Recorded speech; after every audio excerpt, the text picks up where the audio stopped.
Are you sick and tired of being sick and tired? Are you frustrated by your focus in games being fractured by poor technology and a style that goes back to the 80s even if you were born in the 90s? Then look no further than ACG Slathered Junk. That's right, a new line ACG products that are guaranteed to improve your hip thrust, hip fire, and sniper headshotting kills. Where all other imitators just buy something from a company and have a sticker just thrown on it so they can sell you merchandise, which really only results in you walking around with their head near your tits. Not ACG, baby, no way. These are handcrafted by the skilled five-fingered mittens of yours truly, put together with an aim to increase your juice. Look at these headphones, spray painted with ACG right on their side, and you can't tell me that won't raise your game, elevate your heart rate, and make you the best high-test, low-rest motherfucker on the planet. We've got everything: jugs, mugs, skirts, shirts, burkas, guns, cars, headphones, webcams, earbuds, ear cams, face tattoos, and genital piercings. It's all there. Like I said, this isn't just the normal item pulled from the shelves like all other creators out there and then slathered with their name. These are made from genuine angel dust, and not the snortable kind, but the kind you get when you grab an angel and wring its body free of its magical powers that slowly dies to light the frozen fires of excellence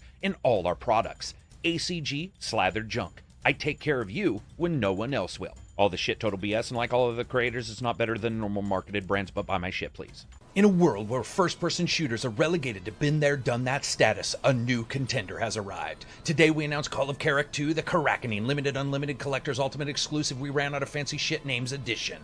Where other video game editions just give you a couple items, we here at Crack Design Incorporated Productions want to reward you, the gamer. Now we have marketing data that proves that all the other shit you get matters more to you guys than the game. So when you buy for a limited but ultimately unlimited time and purchase the Unlimited Collector's Limited Edition, you get DLC that'd be sold later in a complete package, a gun painted like a giraffe, a gun painted like you would probably paint it, a deck of completely unrelated and all-way playing cards, a specially designed Zika-sized mask guaranteed to fit no one, and lastly, get access to the PC version early so you can beta test that bitch for us. But most importantly, for a completely unlimited time to make you feel like you need to rush out and get it, we have an oversized, completely ridiculous statue lit up with Christmas tree lights that we won't tell you how much it costs us to make, but you can bet some kid in China's pounding these out 20 a day while high-fiving a statue of Xi Jinping on his way out every morning.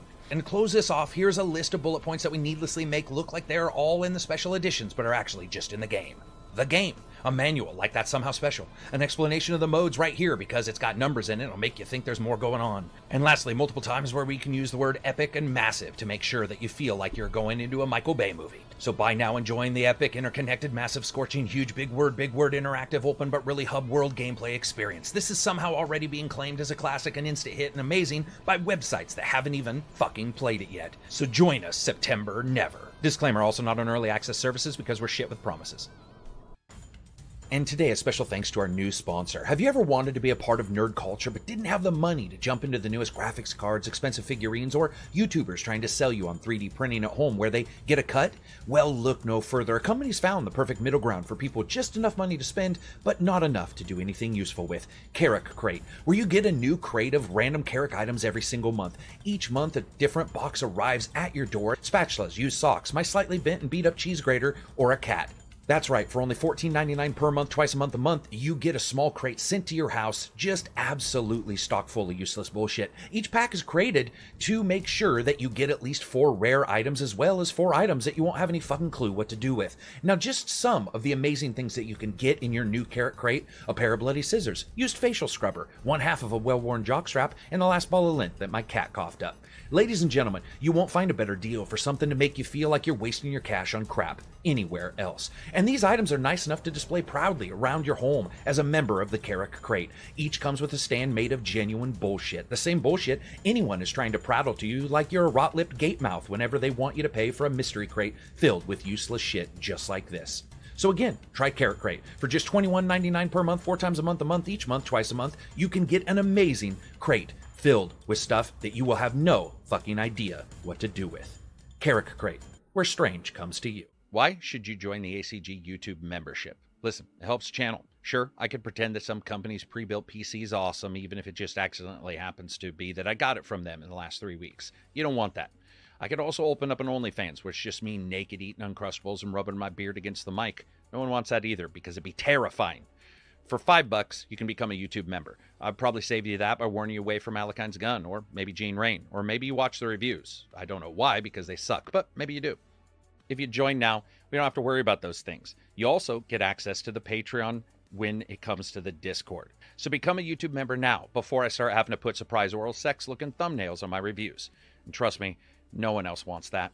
So power up with ACG. Besides, it's for sure better than those POS earbuds YouTubers try to sell you.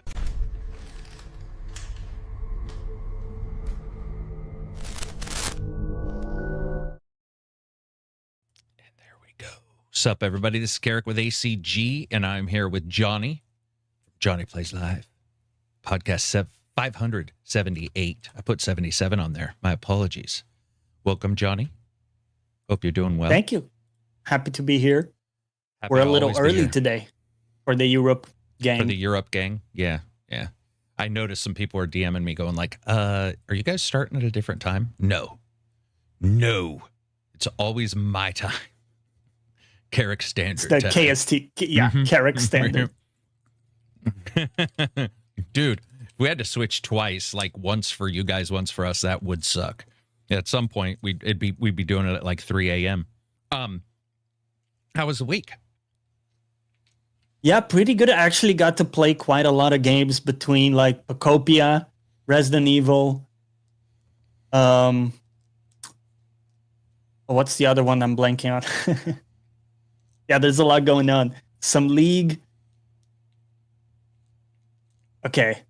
Slay the Spire 2. Yeah. That's the other big one. Yeah, there we go. And they've all been great, actually. Yeah. Yeah, it's been a crazy time for like premier games.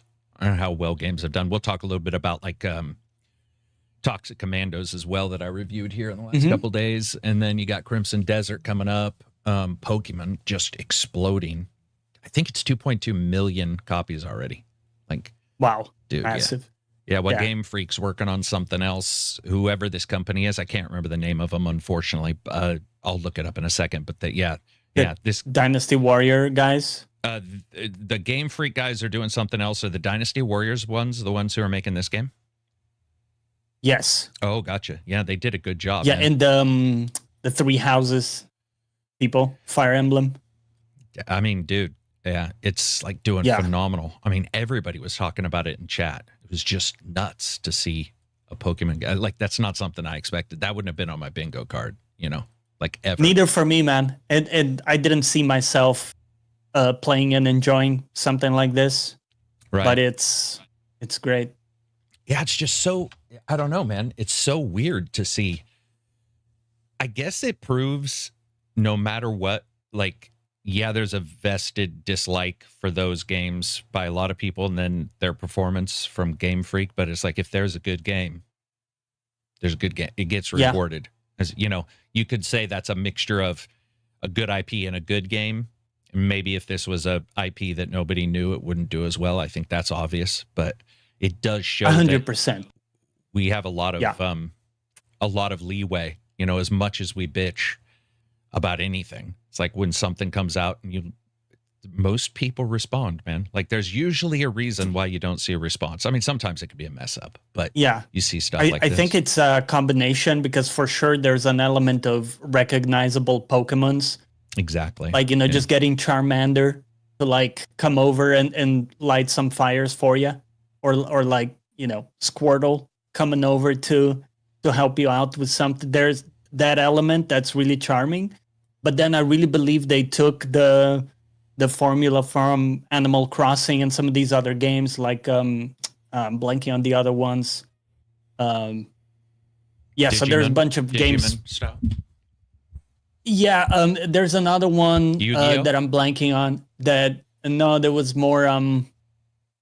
It sounds like Pineapple, but it was like some other game. So they took a few games and they mixed the formulas together. So it's not really like Animal Crossing, the formula. There's some Pal World in there. Yep. I'm never going to be able to guess whatever one you're talking about. No, I'm blanking on that. Okay. Yeah, it was another Switch game that was very well loved as well. It'll come back to me later. But the point being, they didn't take just one formula and ran with it. They kind of mixed a few things. But the main thing as well that brings it all together is the quality of life. Yeah. Because everything works really well. It's responsive. The controls are great. You don't have all the stuff in Animal Crossing where you need to enter 2 or 3 different menus for every single damn thing in the game. Right. And that fluidity is a big part, I think, of why it works so well. Yeah, that makes sense. Yeah, it's doing insanely well. When you look at the numbers too, you can definitely see that. I mean, well, you can't see. What I would like to see would be the demographic for Pokemon buyers' age. You know, I feel like Pokemon's probably one of the few titles in the world where it's, I guess, its demographics probably spread continually young, even as the gamers who liked it when they got older, you know, and who maybe played the ones people consider good after many that people have considered just okay. And yeah, that's probably what you're seeing too, is a wider spread of the demographic. It's such a unique franchise because it spans demographics, really. You know, It covers people like me. I'm 37. I grew up with Pokemon, like the first gen, you know. So I remember fondly like Charmander and the very first Pokemon and stuff. And then you have all the young folks who know like the new Pokemon and stuff, but they also know the old ones, right? Because they kind of get carried over and stuff. So kind of goes beyond just like one demographic in a way. It weirdly keeps appealing to just a massive amount of the population somehow. Mm-hmm.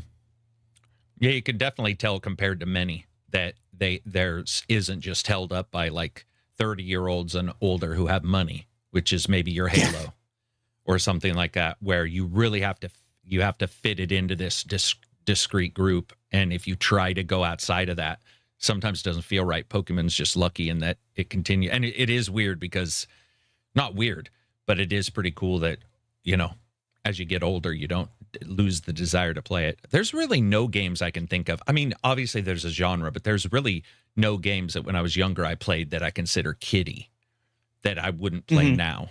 Like I would play a Neopets. I would play, I wasn't a Pokemon fan. I mean, not a huge fan of those kind of games, but I wouldn't, the desire hasn't gone up or down as I've got older. So, and yet some other stuff it has. Genres it has. Time-wise, I suppose there's some issues there with how much time you have available. You know, do you want to jump into a Phantasy Star Generations and, you know, 280 hours to get through the first family or whatever the fuck that was? But yeah, so we're going to discuss the rumors that a Fallout game has been canceled, one of the many that are being developed. We're going to talk about some patents that I thought were really interesting. We're going to discuss the hardware of the new consoles and if some of the same problems that exist now are going to exist in these new ones. Going to do some, I said patents earlier. We're going to cover those as well. And then we have a bunch of questions as well as a bunch of just random stuff. We're going to talk a little bit about that. What was it called? The Future Game Show? But Future Game Show, they had a lot of indies. Yeah, I looked at just a couple trailers because they were posted. Some looked good, but I don't, on that one, I can honestly say I didn't gravitate to it. I've been too busy. So I just did not have a chance to jump into that and really check those out. So if anybody sees anything that you liked, you can feel free to shout it out in the stream, and we'll try to get it out there. Yeah, we can take a look. Yeah, I think there were mostly like side titles that aren't your huge ones that people are gonna be mega excited about, but you might find some really cool gems in there if you take a look. So the first thing I want to talk about is Fallout. So Jeff Gerstmann, formerly of Giant Bomb, now just doing the solo gig, complaining as always. I love that old it's curmudgeon, man. I think I heard that incorrectly. It's not Girthman, is it? No, Gerstmann. That would be crazy. Okay. It would be, but it'd be an amazing name. I mean, it'd be far better than if your last name was Narrow Urethra or something crazy like that. Yeah. That will get a second look. Yeah, it's like, sorry, what's your second name? Can you please, can you put that on a piece of paper? Yeah, so he talked about that he had, from one of his sources, there was a report that one of the couple different, what's up, Ace? One of the couple different Fallout games were being canceled. And also stated very clearly that there were many, or at least a couple, that were being developed. And we haven't really heard any stories about who's doing what, where, probably remasters, probably them trying to figure out a way to do Elder Scrolls as well as Fallout. So maybe getting other teams involved, which is what this sounds like. I don't really know much more than that, other than I sort of wanted to figure out what we thought they might do. So we know that there's a remaster. We know that we know that much. We know there's one remaster, and we know there's a sequel at some point. But if there was a side game, do you think it's like a mobile, like Fallout Shelter kind of thing? Or is it like, what would it be? I would like to see an XCOM. So, and I'm hoping I'm not going to mention this and this will be the one canceled, but I think Fallout works quite well because of VATS anyway. I think a Fallout XCOM would be just primo. It feels in the same way Gears somehow made Gears Tactics feel like that should be the way the game's played. Even though I love Gears, I was playing Gears Tactics going, this is beyond belief good. Like, I don't understand. Thematically fits so well. Nailed everything. The idea of Fallout, I feel, could nail a shit ton. I mean, all the exploration, all of the different factions, you know, all of that stuff, the ability, almost all of them have the player home plus multiple cities being your bases. Dude, I really feel like that could do well. However, when I say do well, I don't mean sales. Because I don't know if those games do somewhat well if they're amazing. And Fallout helps it, but you would really need to make sure it aligned with the show in timing. Like, season 4 of the show, I'm just guessing in the future. Season 4 of the show's coming, and now we have maybe a Fallout based in their world, maybe with those characters. I don't know. You know, there'd have to be something. Maybe there. if the budget is lower, right, for something a bit less ambitious, you could make it make sense. Dude, take Tactics and fucking put Fallout on it. Save some money. Go get all the source code, the Unreal stuff from Tactics, throw it together and be like, and then try to figure out a way to get Fallout in there. Because that's a really good system. I think it played well. It plays to all the weapons and effects that we see in Fallout. Sorry, we've got got bad fire smoke last couple days, and it's killing my eyeballs, man. Plus, didn't go to bed last night because I was too busy playing games. Speaking of games, so there's that. Can we think of anything else it could have possibly?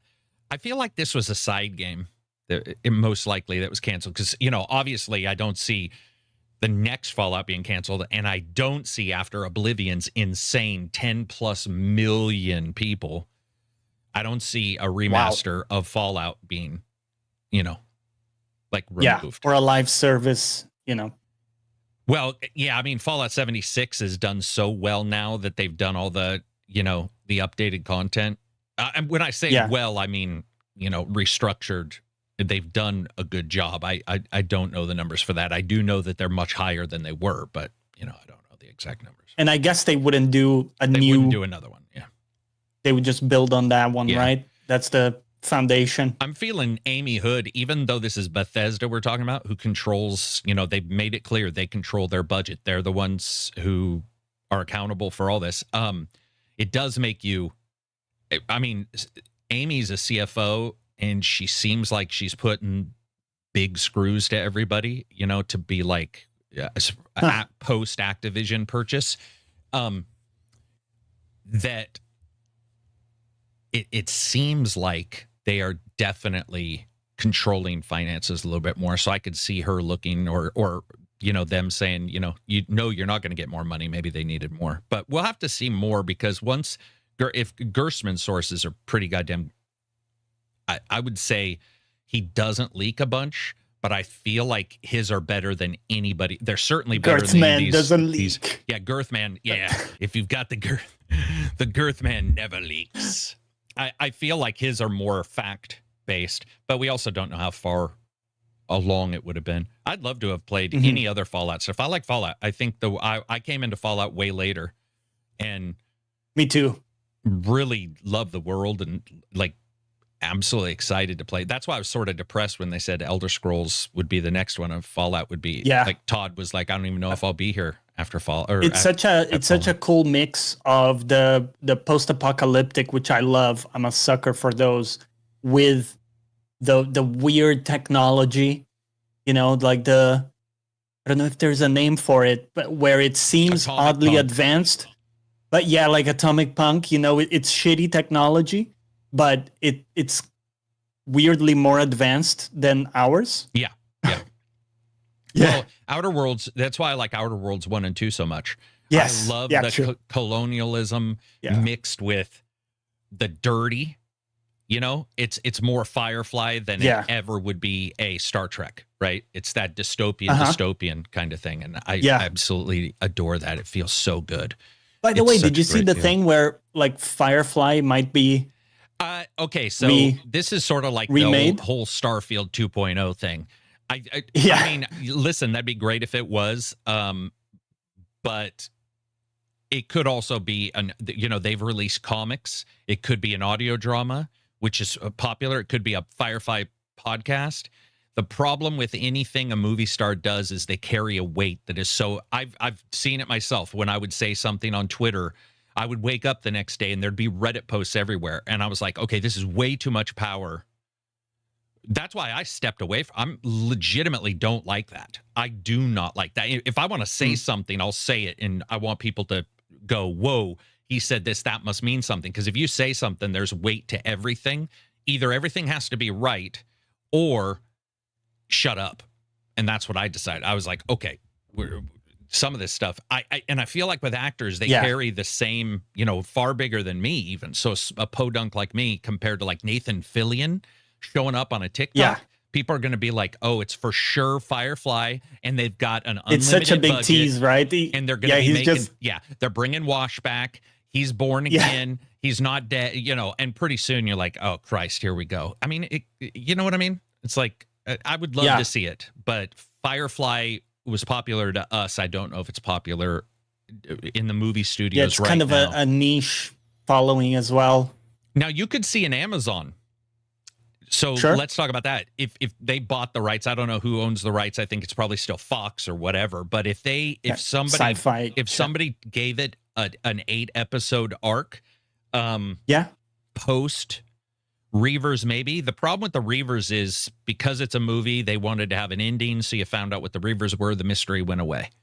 So there's some stuff there. But you could do pre-Reavers if you want. You could do a prequel, but they're also fucking old. How do you do your CGI budget to make them look like they're not, stoved up out there moving around is going to be. I mean, Gina is probably the youngest looking still. Gina didn't really age at all. It's pretty ridiculous. Monica Baccarin, I guess you could say, is probably at that level. But it's, age is a bitch, right?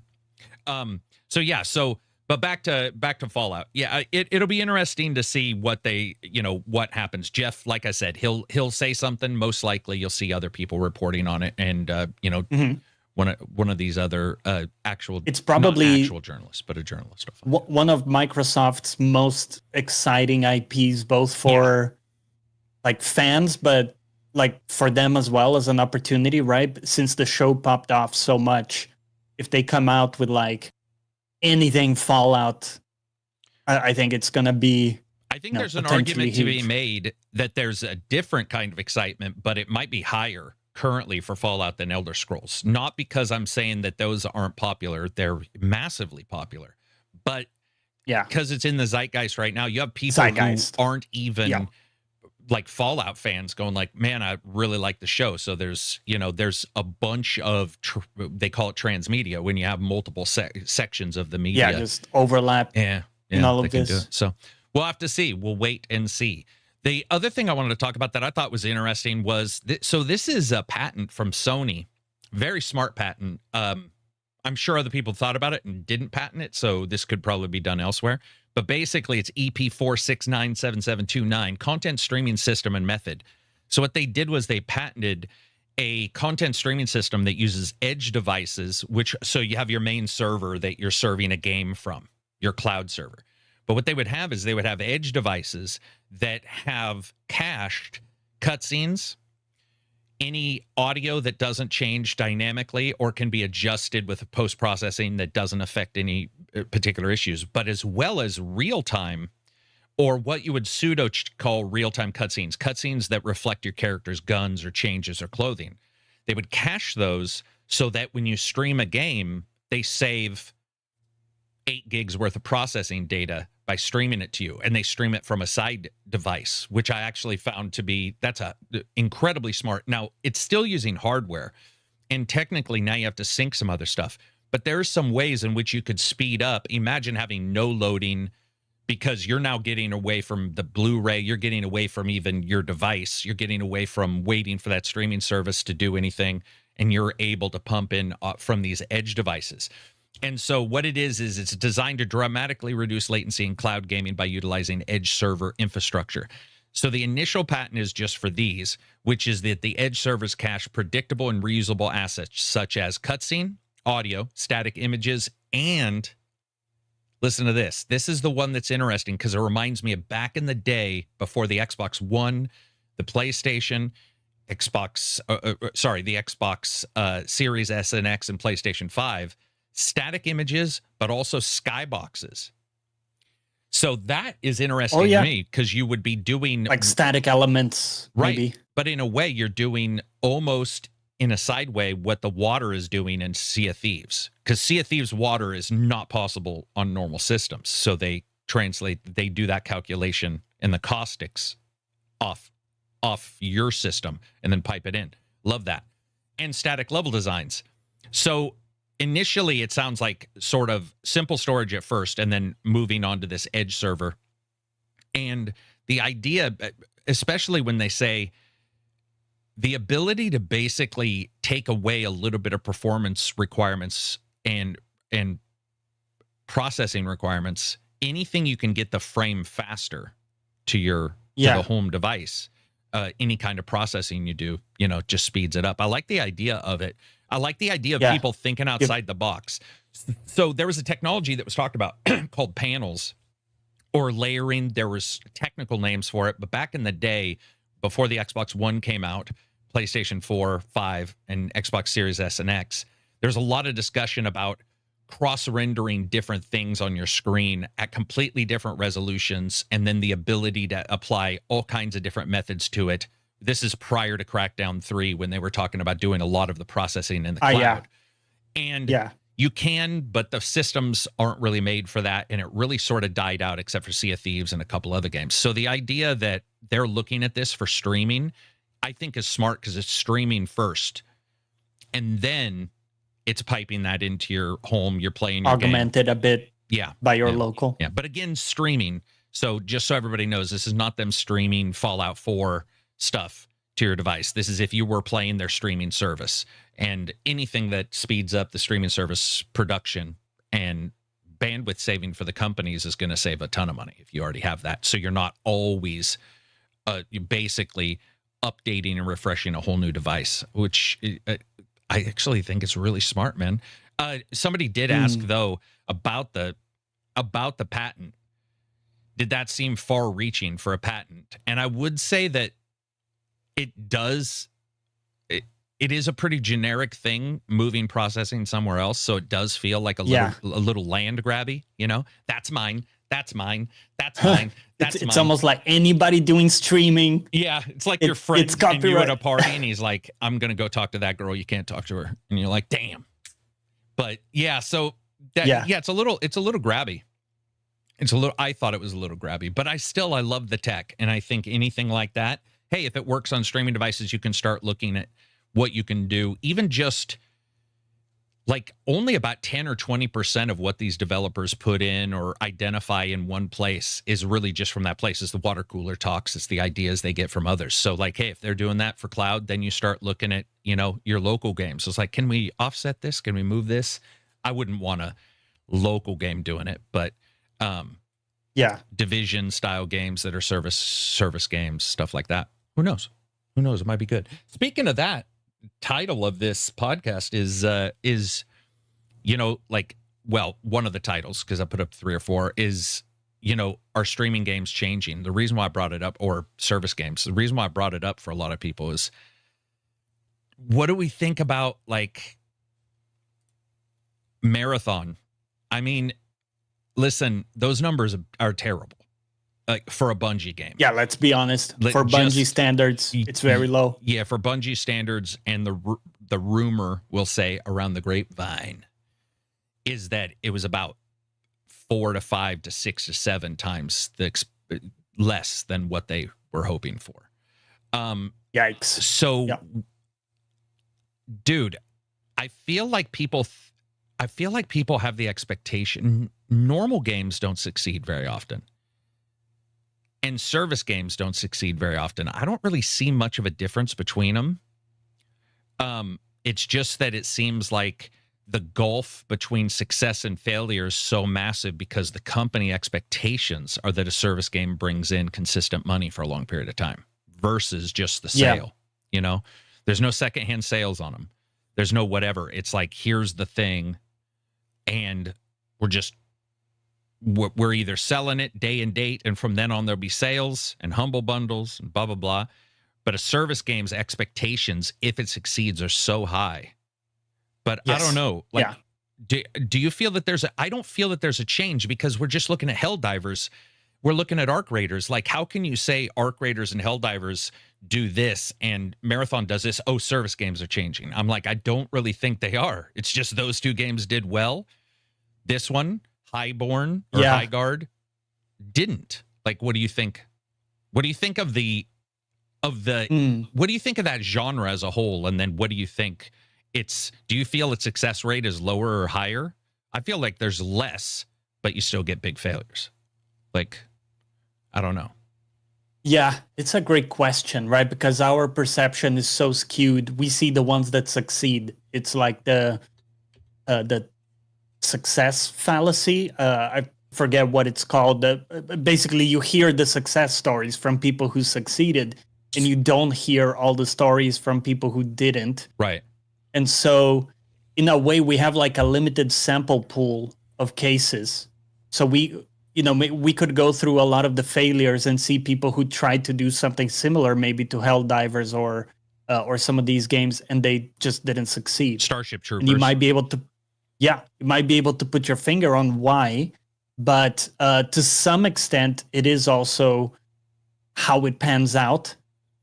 But I will say a lot of these, you can put your finger on one or two things that they do uniquely well, or maybe uniquely. It is something distinct. Like, for example, Where Winds Meet, I think was genuinely a really good game and very different than anything else we've played in that like type of live service game. I know that there have been some, like Naraka Blade, if I say that name correctly, that have done the martial arts live service thing.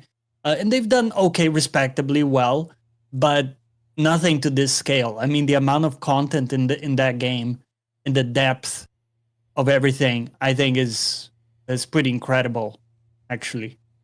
I think, so just to give one example, I think you might have meant Where Winds Meet. Naraka what did Blade, I say? Naraka Blade, which is another one, and also a martial arts one. So you got you got it all right. It's just, I think you meant Where Winds Meet, right? That's what I said initially. So I was talking the whole time about Where Winds Meet. I just said that Naraka Blade did something similar to that with the martial arts live service, but everything I was saying was about Where Winds Meet. Oh, you were talking about Where Winds Meet. Yeah. Yeah, so I think when you look at like Where Winds Meet with the amount of content it had, that was its modifier. Like that was its magic, was that it had a ton. And then you look at Arc Raiders, which I don't really know why Arc Raiders, like when I watch people play Arc Raiders or even hear people talk about it, I never ever hear them say the same thing ever about what they like. So I think maybe that one is the one that just does everything pretty well, and then there's some freedom, right? So you can go ahead and be like, okay, that's awesome. I'm gonna go ahead and jump in here and do this. And then the failures are also weird because High Guard is really weird. Its announcement was weird. It's the way it released was weird. So it's about PR And also, Arc Raiders, I got to point out, has AI, which is notorious for like causing such a backlash that you assume everybody's going to stop playing. But that's a little like the Call of Duty backlash you always hear about and never really pans out. And so they all have something special. Maybe with Marathon, the specialness of the graphics were so different that it pushed people away, or, you know, the consistent redos, or the desire for something else, where like Arc Raiders didn't really have anything but the finals, where Winsmeet didn't have anything at all. I mean, from that company. And maybe that's why they see success. But it feels like they have to hit everything. Anthem, look at Anthem. Anthem had every setup that it should have succeeded, but they had technical issues of all kinds, including gameplay. You know, but the world, the idea of going out onto these missions, that's a great idea. They had phenomenal ideas, and there was some great combat for 3 minutes. So it was like, okay, so they've got, you know, for 3 minutes. But that combat for 3 minutes might be better than a lot of the combat I see in a lot of these games that have succeeded. Yeah. You know? Yeah, I think That's like weird. the difference between getting 90% there and 100% there is so massive now, because you could get 4 out of 5 things down pat, but the one thing you're missing just causes a huge amount of people to, you know, to bounce off. Yeah, it's weird, because that is true. It's like you can get to 4, but if you don't get to 5, it's 0. So somehow 4 equals 0 with service games. You got to cover your bases really well. Yeah.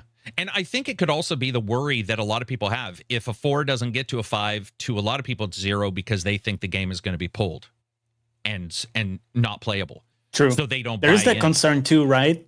Because people Dude, don't it's really massive. buy into a new game if Right. they think like, oh, it's just, you know, why am I going to put 20, 30 hours initially into this if it just looks like it's going to fail? It's just going away. I've had people ask me about Division 2 and legitimately say the following sentence. I'm so happy that Division 2 has a single player that I can play almost all of the content. You know, there's some stuff I can't do. What's the player count? And I'm like, does that matter? If it's still there, does the player count matter? And they're like, oh, no, not really. I don't know why I asked. And I think it's just because we report on player count so often. But it's become a proxy for success, rating and success and discussion. Yeah, and quality, which it definitely isn't, as we've found out many times. Because there's some games that are still running that you're like, damn, you know, how is that still working out? And there's some weird outliers too, man. Like Slay the Spire 2 hitting 500,000 concurrent. It's such a weird, and I love it. I mean, I've been playing it. It's great. Right. But it just seems so weird as well that a game like that would be so high. Yeah, that is weird. I mean, especially because it's early access too, right? It is. It does have co-op, by the way, which I think plays into it. Well, sure. Because I think it's like up to 3 or 4 people. I haven't with one person owning it, or is it everybody? Oh, that's a good question. Yeah, that I don't know. Gotcha. Good question. But I definitely think that's having an impact. Yeah, but for sure. Yeah, it's just hitting like a storm. To give some context, by the way, the first one, Slay the Spire, I think the most it ever hit concurrent was like 50,000. So this is literally 10x, which is crazy. That is crazy. And funny enough, the first one is now having more concurrent players than Marathon by like 10,000. Oh, by like, yeah. Well, I mean, dude, games from 15 years ago do. Day 2 on Telegram, $50 super chat. Thank you very much, sir. We appreciate it. And I appreciate you being a patron for well, you haven't been a patron, but a subscriber for so long as well, because I recognize you from some of the first podcasts. Thank you very much. I don't have the super chat thing up because my PC is in the midst of an update, and I was a little nervous about running one more program on top of what we were doing. But thank you very much. I absolutely appreciate it. Yeah, I would agree with you. I would say that's, I mean, the numbers for Slay the Spire are definitely odd, but there's a lot of excitement about it. They've done a good job on the ability for them to really be able to get a game from announcement to release without hitting a PR snafu is really hard right now. True. It's really tough, man. Nowadays, it just seems like there's a trap everywhere. There's a trap. Yeah, it's just a minefield in front of you. And not even the minefield of developing the game. That's what's even crazier. That's like the easy part. The easy part. Make a great game. It's true. It's true, though, dude. The easy part is making the game. For example, I'm not saying I want this in games. I don't. But for example, if you went back 2 or 3 years, AI was a huge deal and people were loving it. Everybody was playing around with it, blah, blah, blah. And what if a developer was like, oh, man, this will help me get blank done. And then a year later, everything reverses as it has. And now those people are like, oh, shit, we have to pull this out because like people are, rebelling against it. And that's just one thing. Unreal had the same thing. I mean, did you see the thing about Expedition 33 where they were saying that the reason why... So basically, the reason why they were able to make Expedition 33 for so cheap is almost the entire game is done with Unreal blueprints. Now, what's funny is Unreal blueprints used to be the negative and a big one. You'd have people being like, Unreal blueprints, they're not going to be able to do anything. It's just, that's not even really programming. Admittedly, the main developer stated he doesn't do much C++. So being able to use Unreal blueprints allowed for him to code without coding. Allowed for him to basically visually adjust things and make a game. And then it also allowed people who didn't know coding to make adjustments to the blueprints because the blueprints are sort of this template system that you can adjust. And it's interesting because I remember those discussions where people were just dead set against Unreal blueprints. And then we turn around and get, one of the highest rated games in the last decade where the developers like almost 90% of it. I think they actually said almost 99%. I'll have to go back and look at that article. But was Unreal blueprints. All their mechanics, all their gameplay, all of that stuff was just Unreal blueprints. So you're like, interesting.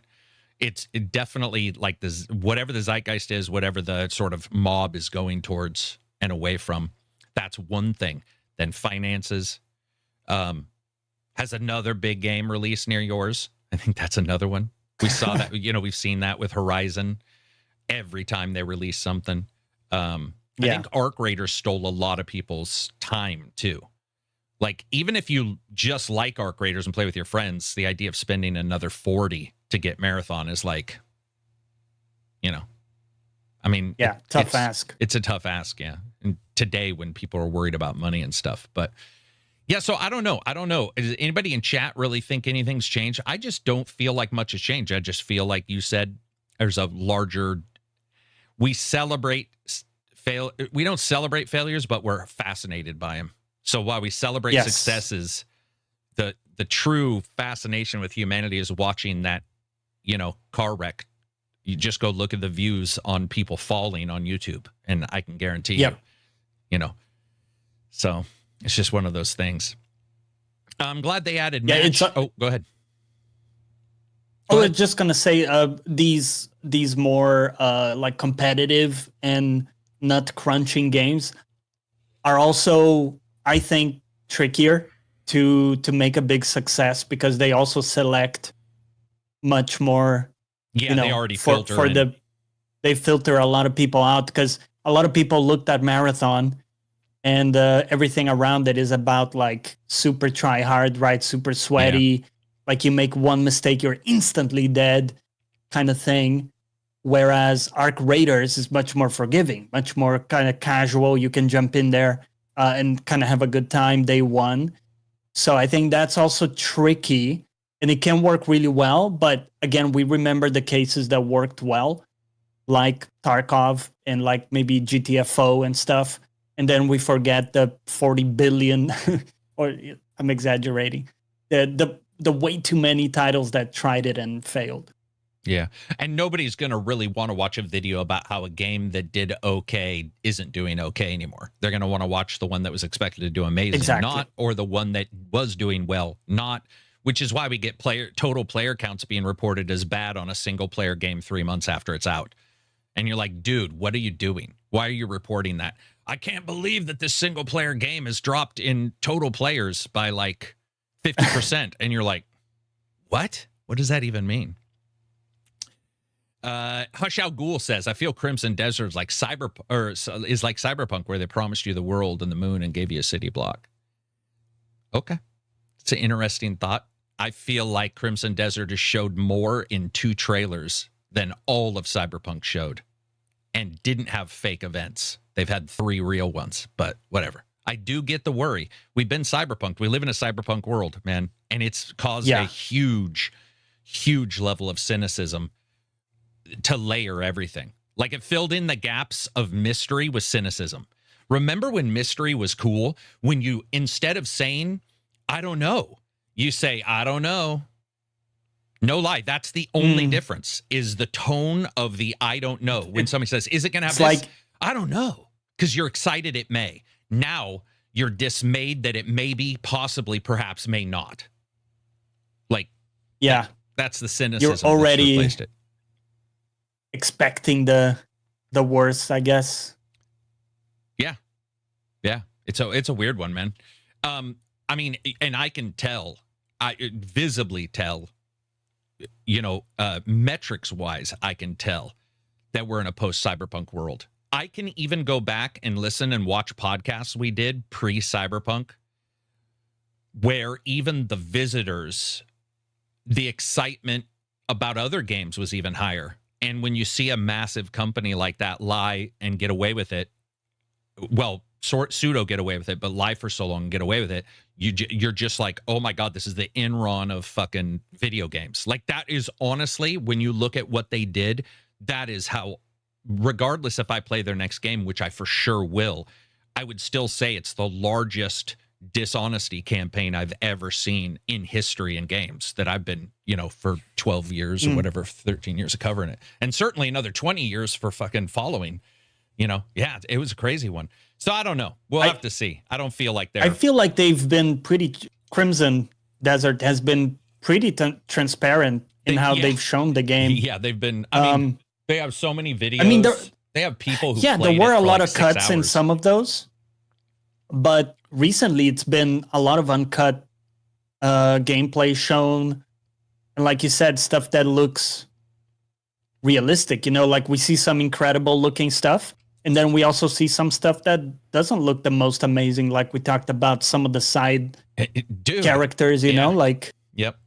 I just don't see what other people are seeing about that game, where they're like, oh, it's unrealistic, whatever. I'm looking at it going, no, it's actually not. It's like, what are we talking about? I think Digital Foundry did that video. I don't know if you got to watch it, about the Pro. Yeah. They were like, yeah, there's pop-in everywhere. There's issues with like the shadowing. And some stuff was impressive, right?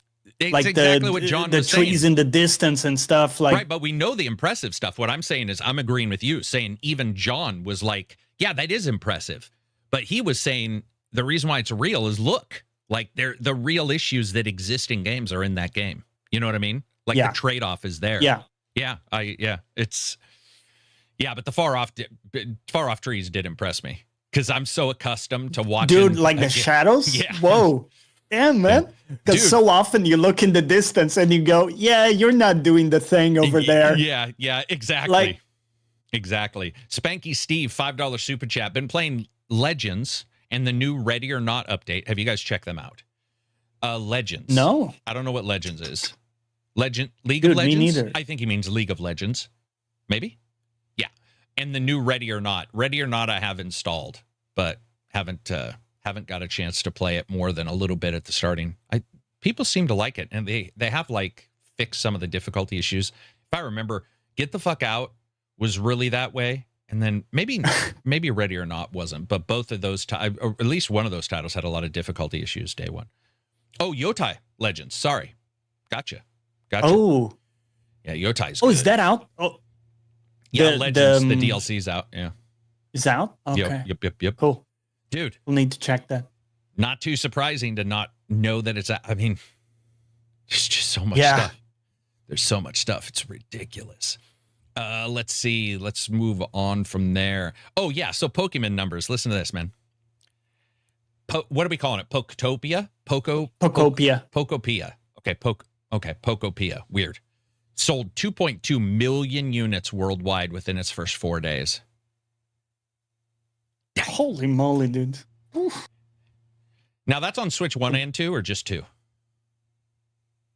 That's only 2. It's only out on Switch 2. Man, those are some nums. Those are some nums. Nums. Yeah. Those numbers. Ridiculous numbers for dude. The sell-through, that reminds me of the old days when the 360, every 360 sold was selling 3.2 games per console. Like, and that number has never been like repeated again and was never prior. It was a ridiculous amount. And there's only a few times I'm shocked. That's shocking. That is insane numbers for that many consoles that are out there. Holy Christ. Well, you know what? I guess that's the Nintendo audience. I mean, you know, you've got those couple games, but that's the Nintendo audience. Holy shit. So no Switch 1 version? No Switch 1 version. Damn. Ballsy. Yeah. Yeah, they went and I'll tell you what, man. Out. For me, it's the first game that has me like glad that I have a Switch 2. I would say it's the first game where I feel like my purchase of the Switch 2 was worth it. Damn. Even after like Donkey Kong, you know, Mario Kart, those are fun games. But I wouldn't have, in hindsight, I wouldn't have bought the console for those. Yeah. Yeah, either would I. But this one I felt pretty good about having it. And I wouldn't for this either, though. Like, it doesn't make me want to play it just because people are playing. I've seen it. It's definitely not for me, but definitely good sales for Nintendo. It fits their demographic, man. Like, people buy those with the hope. And outside of their demographic too, because like even people like me who don't usually really go for their stuff that much. Oh, but you go for Pokemon style stuff very much. You're definitely in that demographic.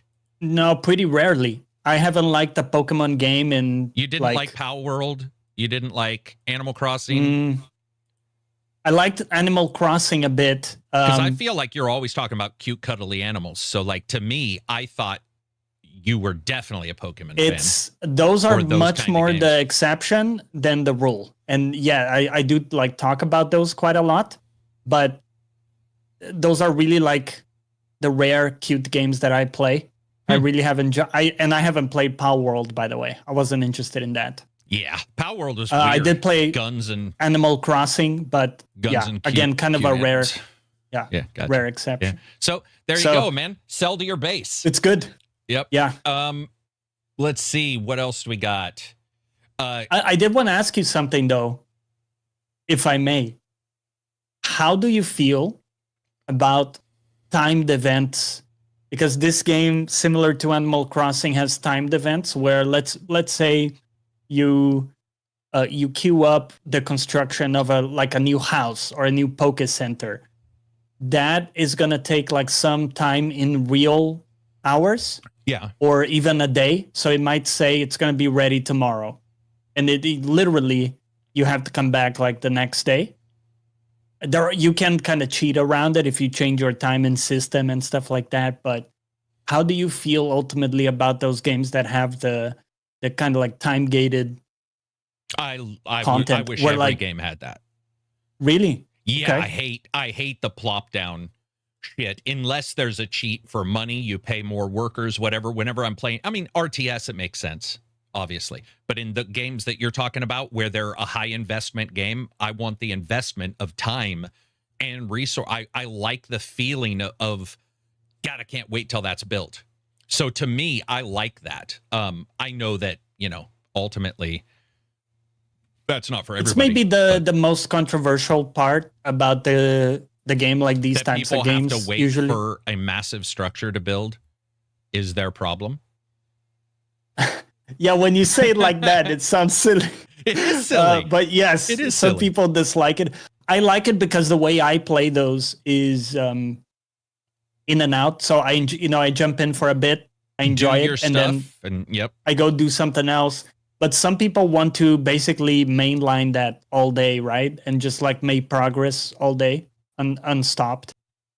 Dude, I heard people bitching about Dragon's Dogma 1 and 2 because they felt nighttime lasted too long. And I was like, well, you do realize that if nighttime lasts a shorter amount of time, daytime would last a shorter amount of time.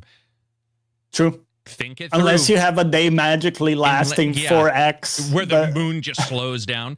Think about it. Yeah. Like, I don't know, man. So yeah, but no, I don't mind that. I think that's really cool. And I don't even think that's a padding thing, because games have been doing it for a long time. Not an RTS, a turn-based will say in 10 turns, you're going to get this mausoleum for your dead that you want to build. So if those games make you wait many turns, then the idea of making anybody wait is, I just have no really big problem with that. I think that it fits in many games, and if it fits, no issues whatsoever. As long as you don't have the shit where you're buying energy like a mobile game, that kind of stuff. That kind of stuff. Yeah, they can die in a fire. I hate that kind of shit. Let's see. Question, Telegram. Do you think Xbox bringing back classic games for its 25th anniversary could include titles like Fable, Crimson Skies, or Mech Assault? I think that's an old one, because I think that already passed, didn't it? Or did it not? When's their 25th anniversary? I don't know. It's a good question, but it might be late. I feel like the 25th popped up, but there's been like 15 anniversaries for so many things lately that I don't remember if Xbox had their. I don't track anniversaries even for my real life, let alone for video game shit. I don't feel like you've done something for a decade. You are now, It's, I guess think it's to celebrate, slated. But It's like a bit later this year. Okay. 25th anniversary. Okay. Well, if they bring back Mech Assault, awesome. However, that IP is in dire straits. If they bring back Crimson Skies, it would be amazing, but that game looks and plays like utter dog shit now. But I'd still play it probably. Fable 1 would be fun. And then he also says, or is it more likely to be smaller nostalgia titles? Listen, it's Microsoft, and right now with them having these issues, curbing people switching out from the old Xbox to the new one, that kind of thing. Yeah, definitely as many titles as they can do, they would do. I also don't think doing everything on the 25th anniversary makes sense. Why not release them scattered out? If you've got some, release them, man. Now's the time. Release your games. Don't hold them for an event like that, because if you're not a fan, you don't give a fuck about the 25th anniversary, right? That'd be like me talking to somebody I absolutely don't know on the street, and they're like, it's my 25th anniversary. We're giving out free fucking, crumpets over here. It's like, I don't give a shit. I mean, I might go steal one, but I don't really give a shit. So the 25th anniversary being for fans, a couple big games would be great, but I think the rest, parse them out. Let people have time to play them, guys. Do them on one day. That'd be ridiculous, right? Be like, hey, here's 6 games in the midst of a busy 2026. That's sort of suck. Yeah, the idea of nostalgia stuff and maybe classics, that's cool, because then it does speak to the people who, to whom the anniversary means something. So that makes sense. Yeah. Yeah, true. Dominic says, I don't have enough time in life to wait that long. Some time is cool and fun, but if I literally have to stop playing so I can progress, I don't vibe with that. But wait, what? Well, you don't have to stop playing. You can do other stuff. It's just that. But what do you do? I don't understand. That would, because if time is one resource and money is one resource, then that would indicate that if you have to save a bunch of money, you also don't have the time to do that, so it doesn't vibe with you. So about 90% of games wouldn't vibe with you, because there's always a resource. If time is money and money is time, there's always a limitation. Yeah. So like, I mean, especially if we're talking about Pokemon again, especially in a game like that, where it is all about grind and time and going out and collecting rare things. I feel like... Yeah, I think the idea that you're frustrated for not being able to progress on the story faster because of those time gates, I understand the frustration, but I don't feel it particularly. I actually like the pacing that imparts, because it forces you to also do other stuff. Because if I'm waiting for that, I'm just naturally gonna go do some other shit. Maybe I'll work on this side project I want to do, because there are just things I want to do naturally, right? Maybe I want to work on like a little spot, or like build something else. So it always just pushes me to do something else on the side. which I find nice. I find it works well with it. But again, I'm not the kind of person who wants to mainline that game like 8 hours in a day. Do you think these are the type of people that if you take too long in your turn in a board game, they flip the fucking table over? Because they're just mad about everything. We're done. We're done, Jeremy. We're done. Done. Flip it over. Yeah, I don't know. I do understand that real time versus game time is a little different. I think things should be, I would like things to be kept in game time. But if it's this many turns and that is going to be a full day, I get it. I mean, I get it. I don't feel it either. Another question. If the next Xbox really is more like a PC that can run both Xbox and PC games, what would actually make it worth buying instead of just getting a gaming PC? The $3,000 difference in price. Yeah, that's a big one. I mean, price. At least for now, the price is massively different. Yeah, I mean, the idea of, let's say you want to get in at the low end to play the current games, right? So let's put that as your baseline. You want to play the games. Then if you want to play the games at the cheapest amount, you could stream. But then people get mad about ownership, even though technically many of them don't own a single game on their console because they're playing digital in the same way that streaming is digital. But true. So if you lower the common denominator just down to cheapest way to get into the current games with cash, there is absolutely no argument to be made whatsoever towards buying a PC, especially right now. Even in the old days, it was hard when I would see somebody come in and somebody would just say they were cash strapped and somebody would pop off and say, we should just buy a PC, as if everybody is walking around with $2,500 in their pocket or $1,500. Or if you're like me, who mini-maxes everything, $1,200. They have 300 or they have 600. They don't have 2,500. And the thing is the delta between the cost and the current market is shifted. So for the longest time, the price and the performance, while varying, were like this. Now the cost has gone up. Guys, performance is still here. I don't think anybody understands that. Performance is down here. It has not raised. Just the price is raised. So that's why. It makes total sense. It sucks, man, but it makes sense. A developer made a joke about a not scary mode in Resident Evil. Is that actually something horror games should consider for accessibility? No. What? No. No. What's this about? Is this Resident Evil? That's going way too far, in my opinion. Yeah.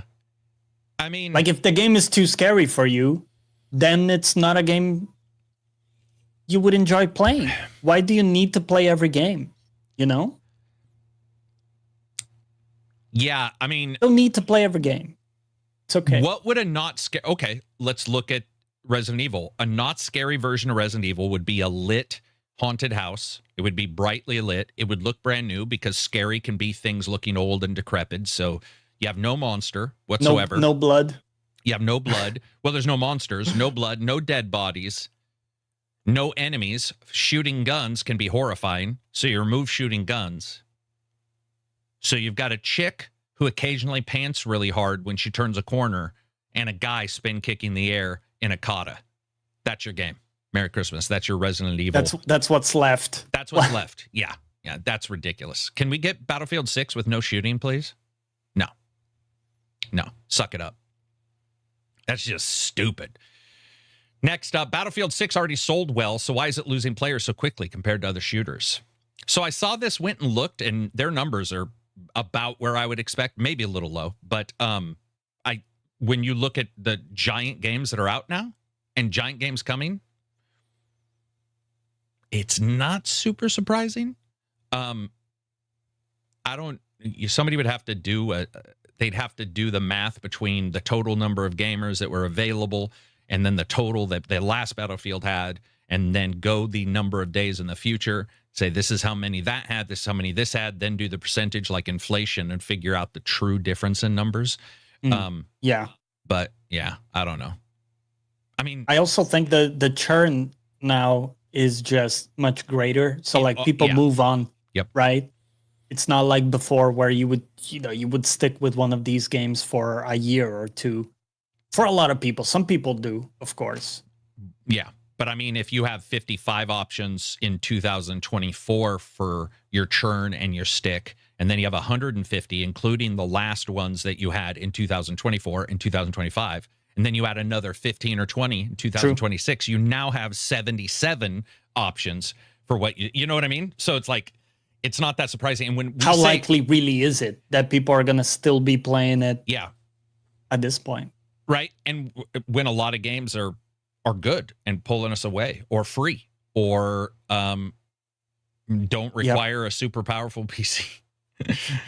We're probably going to see that switch where like more people go. I think that's also the big difference, right? With consoles, stuff is much more optimized for these consoles.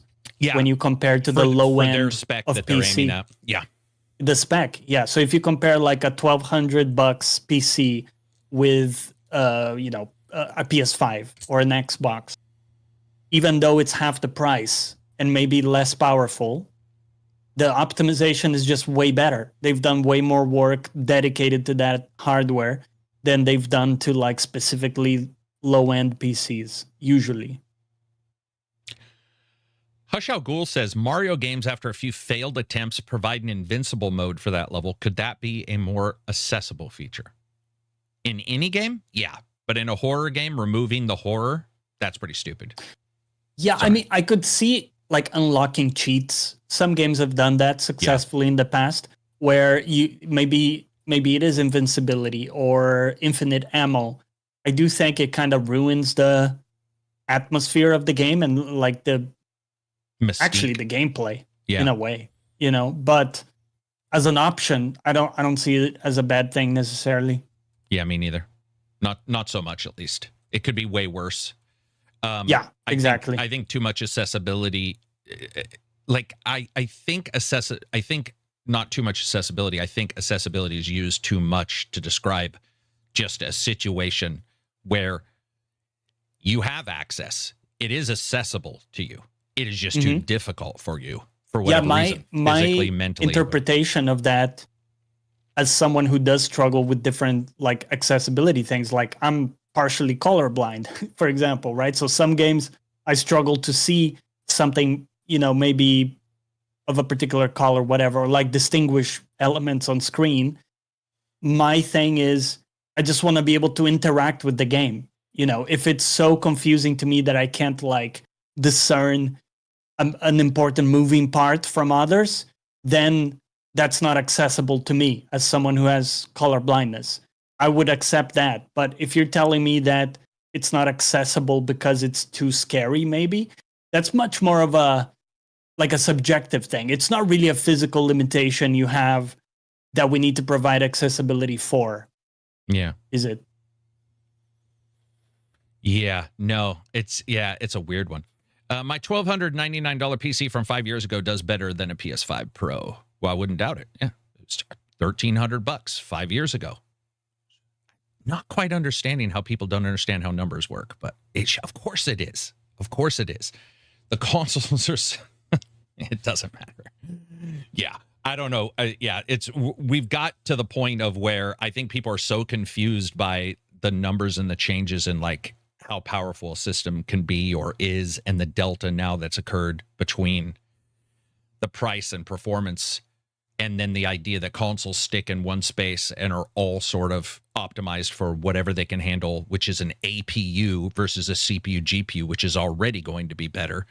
And the GPU units you could get on sale. You can't piecemeal your damned console. If you could, that'd be great. But you can't. As of yet, you are not able to piecemeal your console, nor can manufacturers. So at some point, maybe we'll get to that. I think for sure at some point. But it's just one of those things that you're like, Did Helldivers 2 kill their fan base? Yeah, I don't know. Did Helldivers 2 kill their fan base? Did they go away? No, they're doing well. They had some snafus along the way, but yeah. I mean, and they've fixed them, most of them, right? Yeah. Speaking of consoles, let's discuss this Project Helix. All right, here we go. Project Helix. What do we know so and far? the PlayStation 6. So we have a bunch of data, little data points from different places. AMD stating their stuff. Microsoft now stating 2027 early. We're assuming January, February, March. At some point, an alpha dev kit will go out to developers. Both PlayStation and Xbox have stated backwards compatibilities in, which only makes sense because they are PCs in some way. What they are, if you just think about it, folks, the only real difference is that an APU is where everything is packed in and can't be changed. So you can't pull your GPU out, blah, blah, blah. But what they do is they solidify a certain performance, pack in the GPU part, pack in the CPU part, pack in the RAM, soldered onto the board, boom, that's what you get, right? Now, we do know that there's probably OEMs, I'm hearing for sure, but OEMs for the Microsoft side, meaning you might have slightly more powerful ones from Microsoft versus some of the other OEMs, like a ROG Ally version of the Xbox. They're going to be on the next Zen. They apparently are pushing for a pretty big RAM amount, which is why I just don't know if they're going to get the deal that they want from RAM manufacturers for the amount of consoles they want, something Valve is fighting right now. Even for Valve's like little podunk Steam machines, they're having issues, let alone top tier performance RAM for these systems. And now we're starting to see, by the way, all the NVMe prices going up because they're using, many of them have RAM chips on them or chips on them that are memory chips for buffering, all this kind of crazy shit. All that's going to go up. I mean, I say, in all honesty, I think the Premier, price-wise, I think the Premier console is at least $1,000 because it behooves. That's crazy. Think about it this way, though. I agree it's crazy, but for the longest period of time with custom systems, they were able to do crazy cheats. And now everybody realizes that I'm happy, by the way, with this, but the majority want their console to do many things, right? They want quick resume. And quick resume costs. What does it cost? RAM. People talk about quick resume all the time. They love it. RAM lets you load things faster, lets you do better performance, all this kind of stuff, right? So when you look at it, I just don't see $1,000. I see it being crazy to our numbers because we purchased old consoles. But when you compare it to the price of PC, that they both scaled up. I would love it to be back down to normal where you're now still looking at 500 to 600. But at the same time, if they are doing the performance they're supposed to do, they're probably going to be priced in the marketplace correctly when compared to PC stuff. But I just don't see how that matters because do you know what most of us are going to do? If it's backwards compatible, they'll sell well because there's a lot of people, they'll sell well for a while. Most do, but there is just not that much money with games going up, cost of living going up, everything else going up. And if you just bought, let's say, a video card, let's say you're a person who likes to have one console and a PC, and Sony is removing PC, and we know why Sony is removing games from Steam. Like, they want you to buy their console.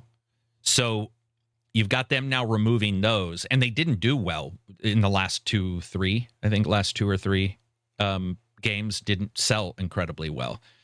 So, or maybe they did 4 and 3 out of those 4 didn't, but the reported numbers were quite low. Yeah, $1,000. That's my guess. What's yours? Like, what's your guess? Man, yeah, I was thinking it was going to be more in the vicinity of 800. I just think it's such a big jump. Even 800 just seems like such a big jump from the usual console price. But it makes sense, we already have some pretty powerful consoles overall. Yeah. If you want to take it to, to significantly higher, not just like PS Pro territory. Yeah, this is a true, like a true next gen, right? Yeah. So it's going to be, instead of 1440p, it's going to be like preferring 4K across the board, for example. That's a very big jump. And with everything going on, it doesn't add up like you're saying, unless they're gonna take a massive hit and just say, you know, for the foreseeable future, we're just gonna take a hit on the margins, on the cost, and make a big bet that in the future it's gonna even out when the supply is better for these parts. I mean, that's crazy. And we know Sony for being very like business driven, right? Their decisions tend to make a lot of sense business wise. And if it doesn't, they don't go with it. They cut stuff out very quickly. Like the Portal, I think. I don't know if they've stopped, you know, making them, but certainly stopped talking about it. PSVR 2 also not talked about much. Yeah, they with the Portal, at least they did increase something recently, which was nice with one firmware update. But yeah, that was that's good. It's sort of just like a tester. They tested VR, and there's the occasional game, which is great, but you can tell they're like, okay, that's not where, at least right now, where the future is. And it's a good headset, you know, like ultimately it's not the hardware that failed them on that. Yeah, I would agree. It's weird too, dude, because everything. Talk to controller makers, and even the controller makers who have RAM memory chips on their controllers for all kinds of crazy stuff, like all of their controlling rapid fires or saving profiles. Those will go up because they will have chips in them. You know, it's just like, ugh. Name Invalid says, hot take, I think 1,000 is reasonable at this age with the cost of everything going into development. I mean, what did the PS3 cost on release? $600. Yeah. The thing is, I don't even really know if it doesn't make sense. We're just guessing on the 1,000, right? So, yeah, you know, nobody knows. But I mean, ultimately, a price raise of some kind, you can't just keep. They have risen in price, but at some point, they've all raised, and that's become the issue. There isn't really the deal there used to be. Because just because they both raised, let's say the amount for both floor went up by 1,000, it doesn't really matter, because ultimately you haven't raised $1,000 extra in your checking account, right? So like, yeah, I don't know, it's a little weird. Do a lot of people play in native 4K? I still only play at 1440 and I feel no need to go beyond it. It depends on how close you are. I'm 2.6 feet, 2.1 feet from mine. I can definitely tell 1440p versus 4K. Does it stop me from enjoying the game? No, it does not. But I could see somebody, you know, pretty soon, in 5 years, Johnny, you and I will still be doing the podcast, and we will remember this comment. There will be in the future somebody who tries to tell you that playing at 1440p makes them sick, and it's impossible for them to play at that. That's how weak humans will be. You'll be fine. You'll be That's fine. how weak. There will be people telling you playing at 60 makes them sick, and it is impossible for them to do that. It will happen. We know it. It'd be interesting to see the price of the Steam machine, because I think the Xbox will be at least a third more than that. I think it'll be more than a third more, but yeah, we'll have to see. What do you think of the Steam machine's cost? Any guesses? Not really. It's kind of hard to guess right now. I was thinking around 700 for that. Okay. I'm going to go the opposite, and here's why. And I'm not saying it's even my guess. I'm just going to do it. I'm just going to say they're going to release it at a major loss on purpose, because it is technically a store in computer form.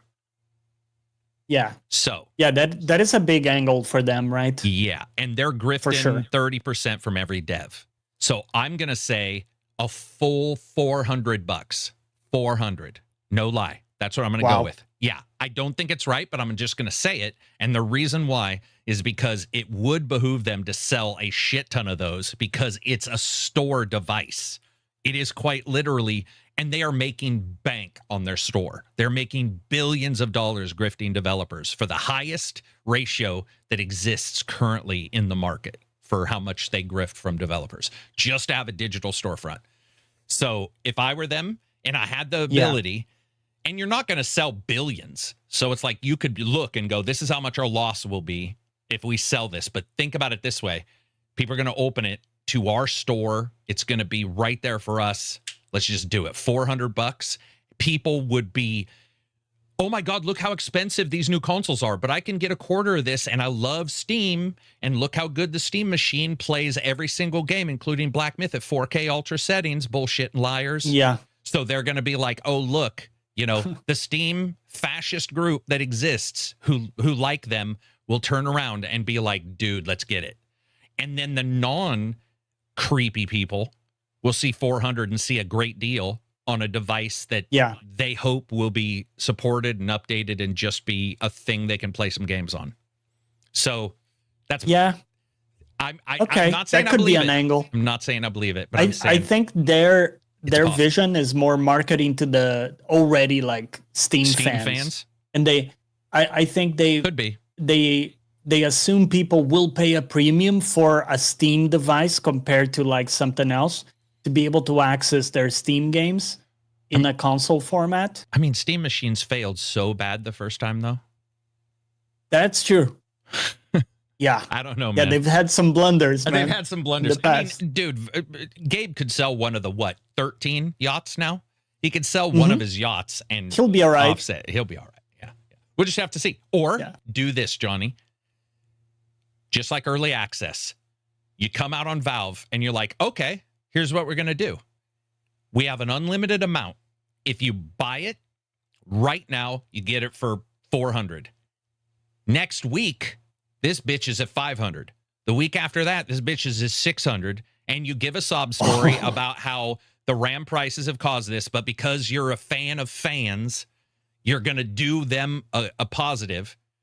And you say at the starting for your pre-order, it's this. After this pre-order phase, it's this. And you get the people who are slavish to deals and who are the ones who pre-order weird shit for no reason or do early access. You get them all in this group that gets that better price. And then everybody who waits has that FOMO. And that FOMO, you psychologically, you call up your Rory and you're like, how long does FOMO last? And does $100 cause a shorter FOMO or a longer one? You find out psychologically how to grift people as good as humanly possible. And plus 1 day is when you say that will end. That's right. They got someone like Rory Sutherland, like he's sitting there advising them on how to grift people the most. I mean, I feel like, I don't know if they need somebody. They figured it out, but yeah, it is true. And it'll be weird to see. PlayStation should keep putting their games on PC, but have their own app and be day and date. You know, I sort of agree with that. I think they're at a loss, though. Yeah, I think they're at a loss because Sony's desire to not accept the future is why a lot of us like them.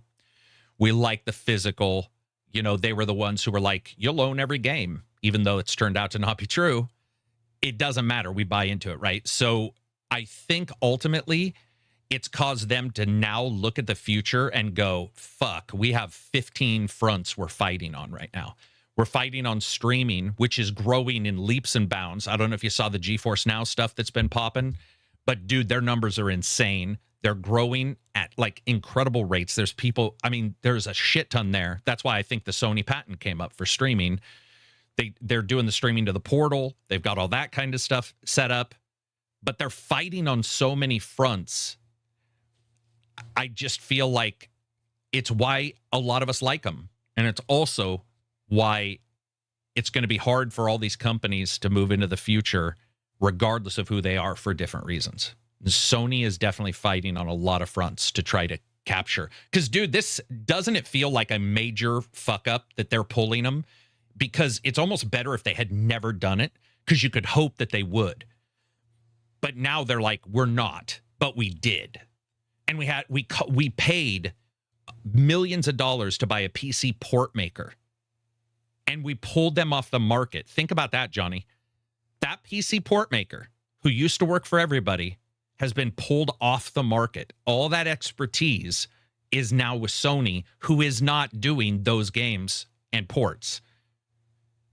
Yeah. People say it was a switch. What if it was one of the smartest ideas ever? Be like, we don't want the bad press. of buying the port maker and pulling these ports to exclusives. So we'll release a couple. We'll let them get their bones on a couple ports, and then man, that's like a Machiavellian. Very, very. But I'm plan. telling you, I've dealt with those companies. They are that way. They are that way. They all are. It is completely possible. It's too long, though, I think, of a stretch across multiple CEOs for that to be real. But that's just my cynical post-cyberpunk view. That would be like a massive coordination problem to carry over, like between. Honestly, do you know what you'd have to do, Johnny? People. Tell nobody except for the other CEO. Say, my plan is to fully just pretend we're doing this. I'm going to buy, piecemeal these port companies. We're going to release them. We're going to be excited. We're going to add some widescreen for the nerds. And then we'll pull those bitches out so Microsoft and Nintendo can't get them. Because here's the thing. There's never been any fucking work towards a PC PlayStation app. And it was a good point by the viewer. That would have made total sense to see a PlayStation app. And we didn't. In fact, we saw one of the worst debacles of all time, which was the Helldivers release, where they couldn't even figure out how to get people into their own game. Yeah, getting the accounts. Yeah. Needing to sign in and stuff. Yeah. That's a weird thought, man. I hope that's not true. I mean, we'll never know. But, we could know. There could be another, leak. But I would just be telling one person. I'd just be like, I run the company. So I'm not telling anybody. Mm-hmm. I'm just going to say, yeah, sure, we're doing PC ports. And then buy the Would PC Sony ports. even benefit from having its own platform or you could storefront? Sell your games on that storefront. Yeah.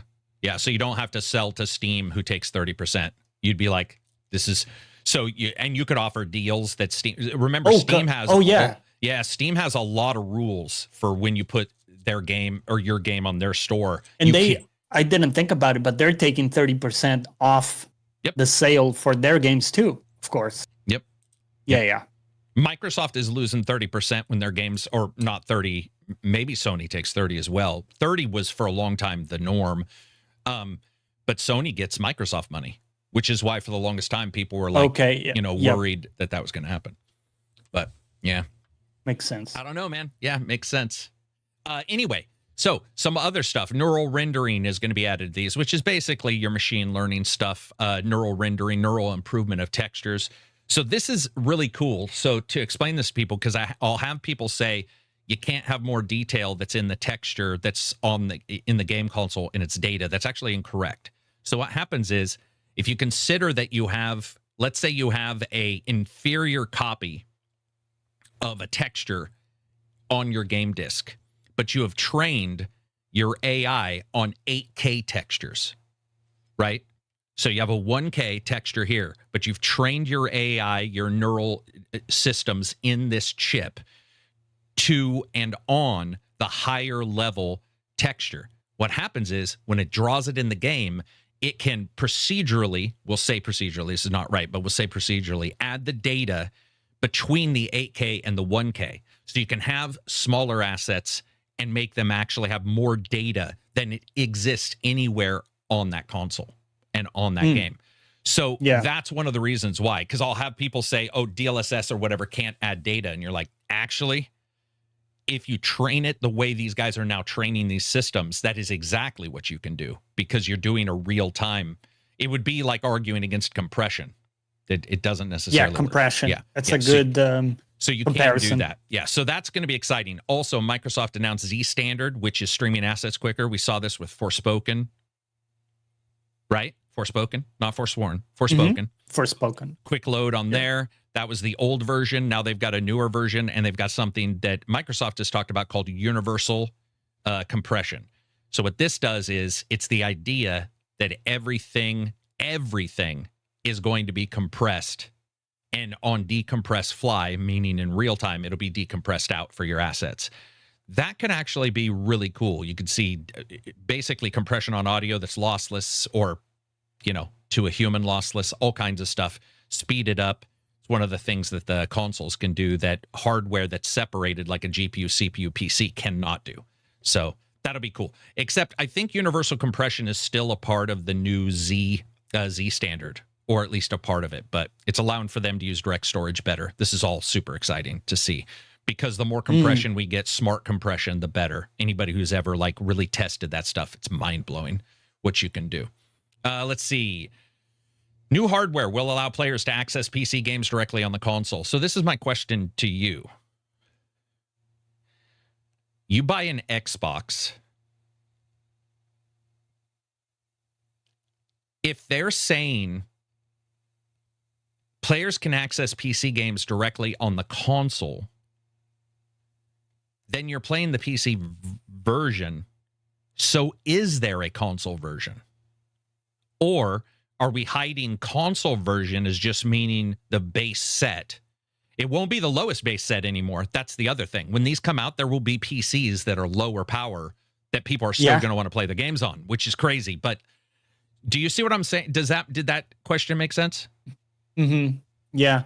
Will it basically just be a particular preset that's been tweaked, like tuned in for that hardware?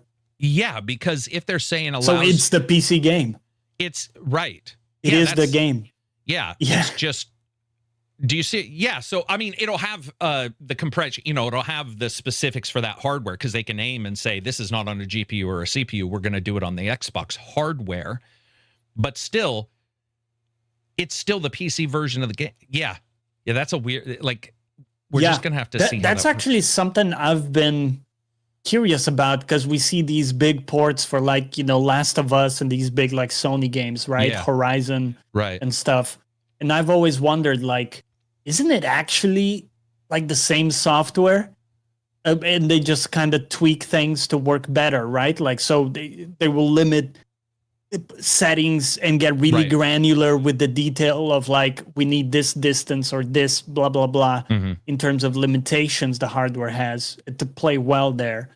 But is there really like a significant difference from like the PC port and the original? Because we're at a stage where the architecture of something like PS5 and Xbox, it's pretty much a PC system, with very specific APUs or like parts and stuff. But we're really at the level where the software itself is just the same. It's funny because when we were talking to the developers at GDC, the last one, they were like, dude, ports are like 1/1,000,000th as in-depth as they used to be. It used to be going to a system that it is like dramatically different, and now we can get a game up in a couple days. Not optimized, but like everything. And remember, a lot of their all their programming on these dev kits are PC dev kits that are modded to be like that console. And the console's got decompress block, a couple other things. But ultimately, the port time, game industry biz or whatever.com, they did an interview where they were talking to, this was about 4 years ago, 4 or 5. They were talking to developers about ports, and they were saying, like, has it sped up? And most of them were saying that they already have a port, like not the people or plant, but that they, like, in a way, they already have a port when they're making it because it's the same, everything is just so much closer now. And it's all made by AMD. There isn't a ton of different differentiations.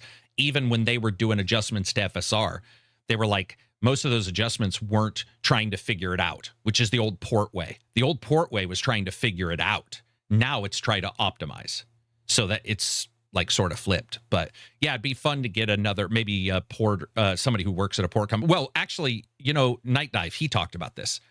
Yeah. Actually, I just remembered. Yeah, he talked about it, and he was like, no, way easier, way easier. Since they have a dev kit, does that change anything when it comes to the assumed PC console version? Since they have a dev kit, does that change anything when it comes to the assumed PC console version?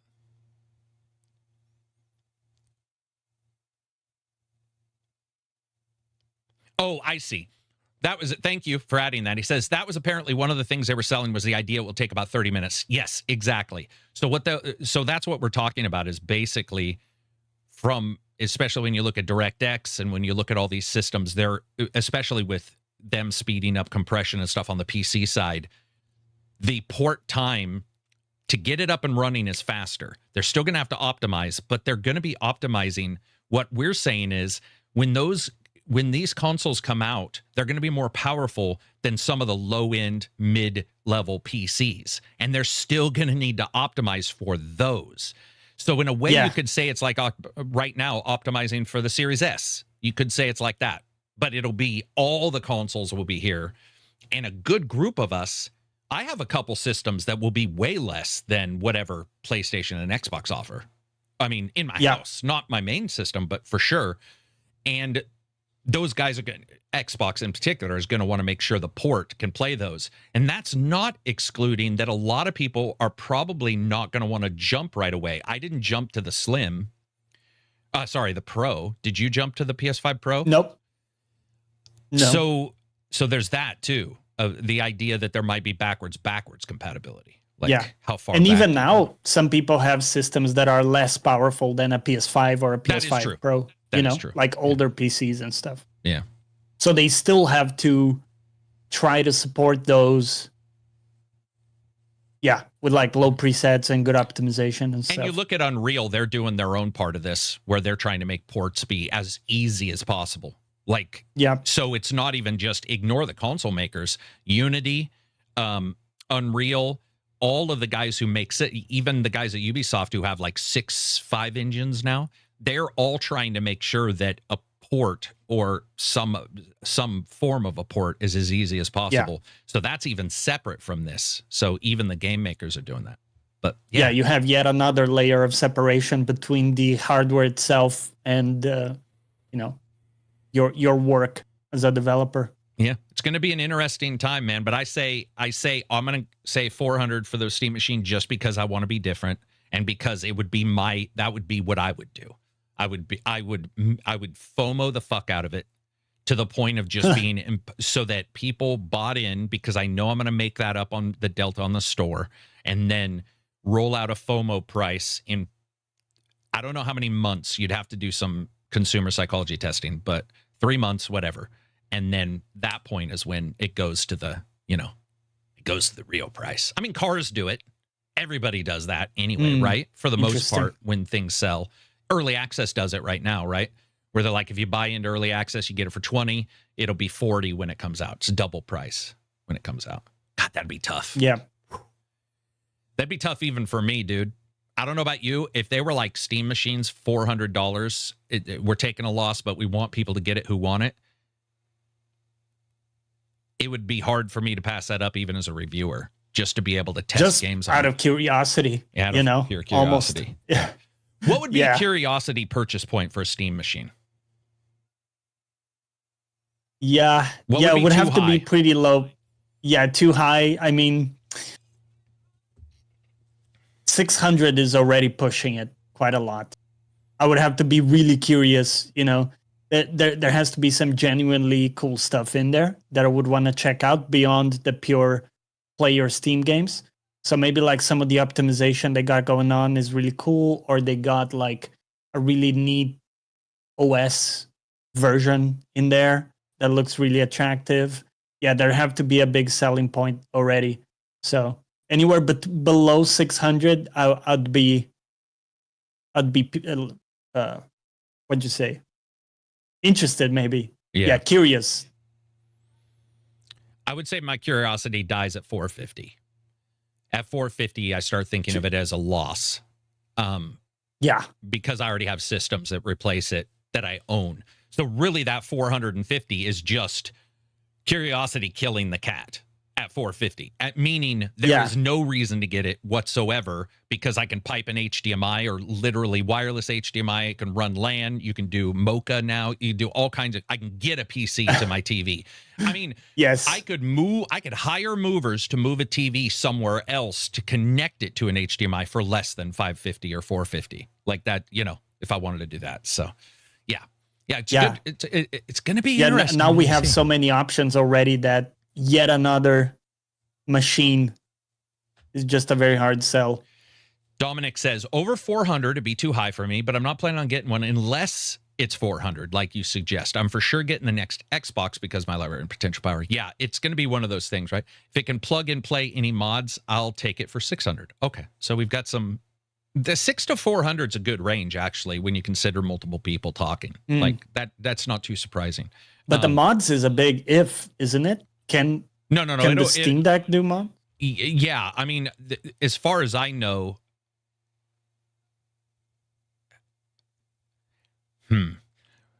It can. So there's a big mod community modding the devices for the Steam Deck. Sure. Yep. I think the mods. Yeah, so that is one thing because it's not Windows, and I'm going to be honest, I don't know. But I don't think it will be like, right out the box. Yeah, it wouldn't be. Well, nothing was out of the box with the Steam Deck either, right? Dude. Yeah. That thing was you gotta fucking jank when I got get your slimy hands in there. Yeah. Mike says, I haven't bought any of the current systems. 550 is still okay. Next Xbox might not keep the existing library. No, both them and Sony have stated that they for sure will. Yep. Look at Zylog64 says no. Linux does not have mods. There you go. So I guess I never thought about that. Yeah, because of course it's a completely different. That's what I was saying. Yeah, it's like file system and how you get the mods going. But I'm sure they'll try as hard as they can. But they've also stated that it is really just a Steam Deck magnified into a box, right? So yeah, I think so. I'm excited for it, no matter what. Just for the talk, you never. And another, we always talk about another competitor is healthy, even if it's not blow to blow with the big guys. Yeah, it will still be healthy to have another comparison. Oh, this is a good question. If someone mostly plays single player games, which of the upcoming titles this year should they be most excited about? If someone mostly plays GTA 6. Yeah. Wow. Okay, maybe we put that to the side because I can't believe I didn't put it to the side. I feel stupid, actually legitimately stupid for not saying GTA 6. Yeah, GTA 6. Yeah, it is for sure. Yeah. Yeah, I mean, I think you've got Crimson Desert. You've got some games I'm interested in but aren't going to capture the zeitgeist kind of thing. But I think GTA 6. I think maybe Wolverine is up there. It depends whether or not the IP itself speaks to you a lot or not. Yeah. But they both, that's right for everything, right? It's just that the amount of what appeals is GTA. It just appeals. Like, GTA is the 8 that can be the girlfriend experience or the 10 if you go out and eat, right? Crimson Desert fits your kink, but is probably a 6 or a 7.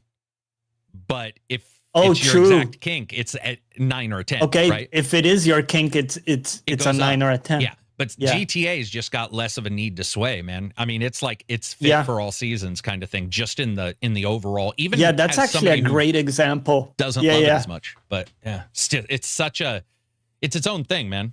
It's its own thing. Let's see. Moving on from there, what do we got for topics? What other topics we got in there? So a couple things I put down here.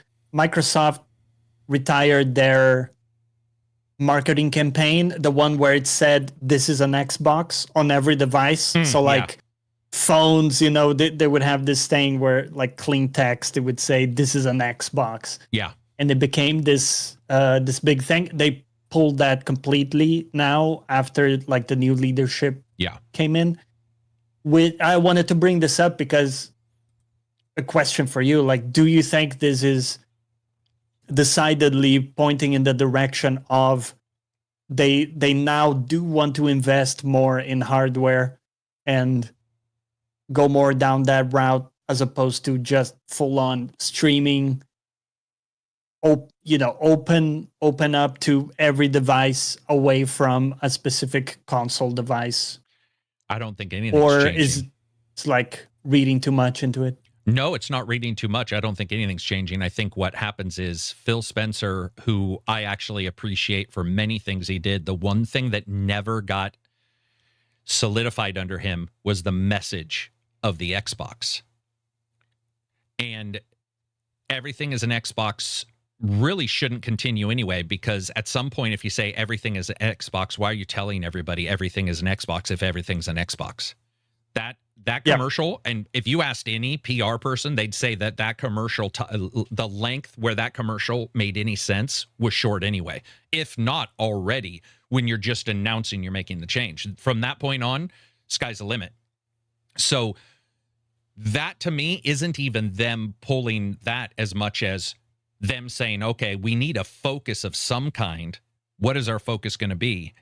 Our focus that people will see is games, which they've stated as well, that even Satya was saying games are what we are looking for, because it is a growth market. You can still make games. They've got mobile. They've got everything.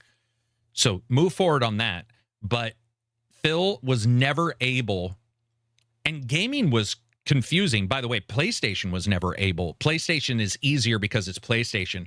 What I mean by that is they don't have Windows over their head and PC compatibility. But when you look at it, to me, that was short anyway. I would have done it for like a month so that everybody knew that was the Switch, and then you just announce when something special is coming. You know, anything as an Xbox wasn't even really true anyway, when you think about it. Like, it didn't really make a ton of sense.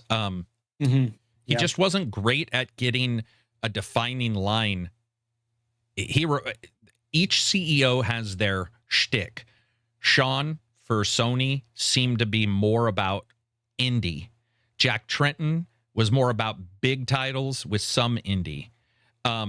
Jim Ryan was very business. With Jim, it was the same way. I could never understand what Jim was trying to do. He absolutely, I could never tell, other than the business side, which was stymieing the Activision purchase and stuff like that, which he did a baller move. I didn't like it, because I was just like, let's move forward. But that dude's a baller. He figured out a way to basically really ruin 90% of what was going on, and then also make it take 2 years. So, and then I saw Zylog said he wanted to correct his statement earlier. Linux supports modding like Windows, but it would still be. So how would you get a mod? So I'm asking Zylog or whomever, because I don't do this. So you go to Nexus Files and you download a Nexus Files mod, and it works as long as Nexus. Oh yeah, because I think Nexus Files said they had a Linux app, or maybe I read that wrong. Yeah, I don't know how that works, but cool. I think the mod creator itself would need to provide, like a Linux compatible executable. I'm not sure, but hey, that's good to know. Very cool. I mean, maybe it all plays into the what's called the Proton thing, right? Where they can basically take like a Windows executable and make it work. I'm not sure. Well, cool. Good. That's one positive. Oh, good to see. But again, probably won't come day one. Like it'll in be the like box GTA itself. Online. It won't be day one. You would have to, you would have to sideload stuff and hopefully do your own thing. Hopefully they take what they learned with Steam Deck, and it as Todd says, it just works. That'd be nice. Just works. Wouldn't it be nice to get something and have it just be what they said? Just be like, yeah, this does what we said day one. It's nice when that happens. Yeah. It feels like it just hasn't for anything. It feels like Resident Evil was a bit like that. Was like, on the tin, here's what it is, and yeah, it's true.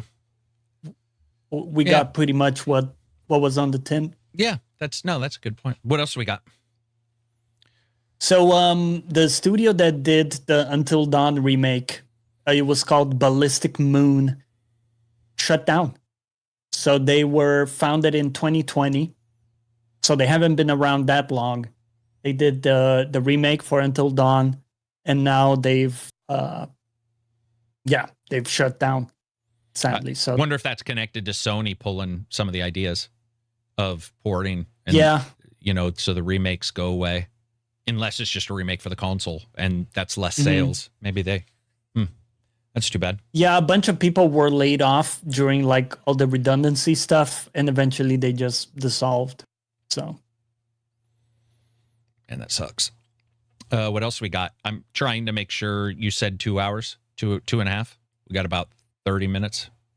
Okay. Yeah, that sounds good to me. Continue. Yeah, because just a little inside baseball, the DST time change really messes with me because I usually have a little bit of a buffer between finishing work and doing the podcast so I can eat something. And with the DST change, I just don't have any buffer. So I'm going like shot out of a cannon fasting. From more. Yeah, yeah, exactly. I'm like in Ramadan effect or something. Yep, you know? Yeah. Well, we have a bunch of questions if you want to run through some of these. Let's see. Oh, by the way, before we do that, did you want to talk a bit about Toxic Commando? So you had your vid on it. Yeah. And I think very interesting game, you know, in what they're doing with the car and everything that you were describing there. So yeah, they just need to decide. Where do you think this is landing? They need to decide what they were offering, and they didn't. So you get like a mix of multiple games, and some parts of it feel connected, and then other parts you're like, why is this in here? And the idea, they had these established IPs, and World War Z, even though you wouldn't think about it, is still an established IP technically. And then you get Space Marine. Then you get this, which they didn't establish the IP very well. Like John Carpenter's, there isn't really any John Carpenter in it. That's the first thing. Yeah. And not much, at least. And then the emotion, the atmosphere isn't necessarily there. But there's some really fun parts. But at the same time, and this is going to sound super derogatory, but it's not meant to. And I don't even want that kind of discussion because it's not that. But I never thought of World War Z. I never thought of Space Marine 2 feeling like a mod for World War Z. The enemies were completely different, the movement, everything. This, I'm not saying it could be a mod, but it feels closer to what you might. And it's because the infected are like the zombies. Derivative enemy types. Yeah. And then you got the vehicles, which are phenomenal. That it is such, and in the open air, it's such a breath of fresh air. You're doing all this stuff. You're in the vehicle. You're like, oh, man, this is great. Even winching, right? Because you can winch with the vehicle. They took the stuff from Mud Runners and Snow Runner, and that shit feels so good. That part is a blast. However, I had a good number of bugs, a couple audio bugs that were pretty bothersome. And after a while, I wanted to go back despite the issues. But those issues, when I went back, instead of saying, oh, I'm enjoying this so much, I was just always waiting for that next issue or always waiting for this oddity to pop up.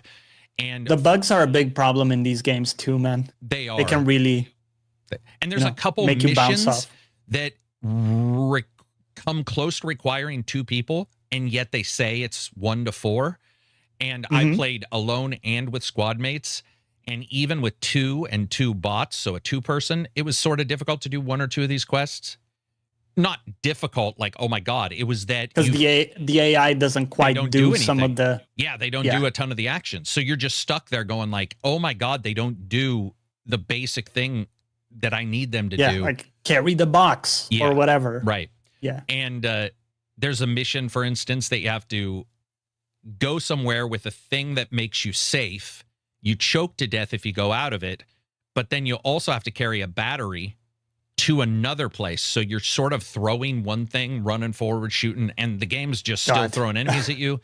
It just... Yeah, just juggling everything. But there's a lot I liked. I mean, dude, the driving, getting every car has its own special effect.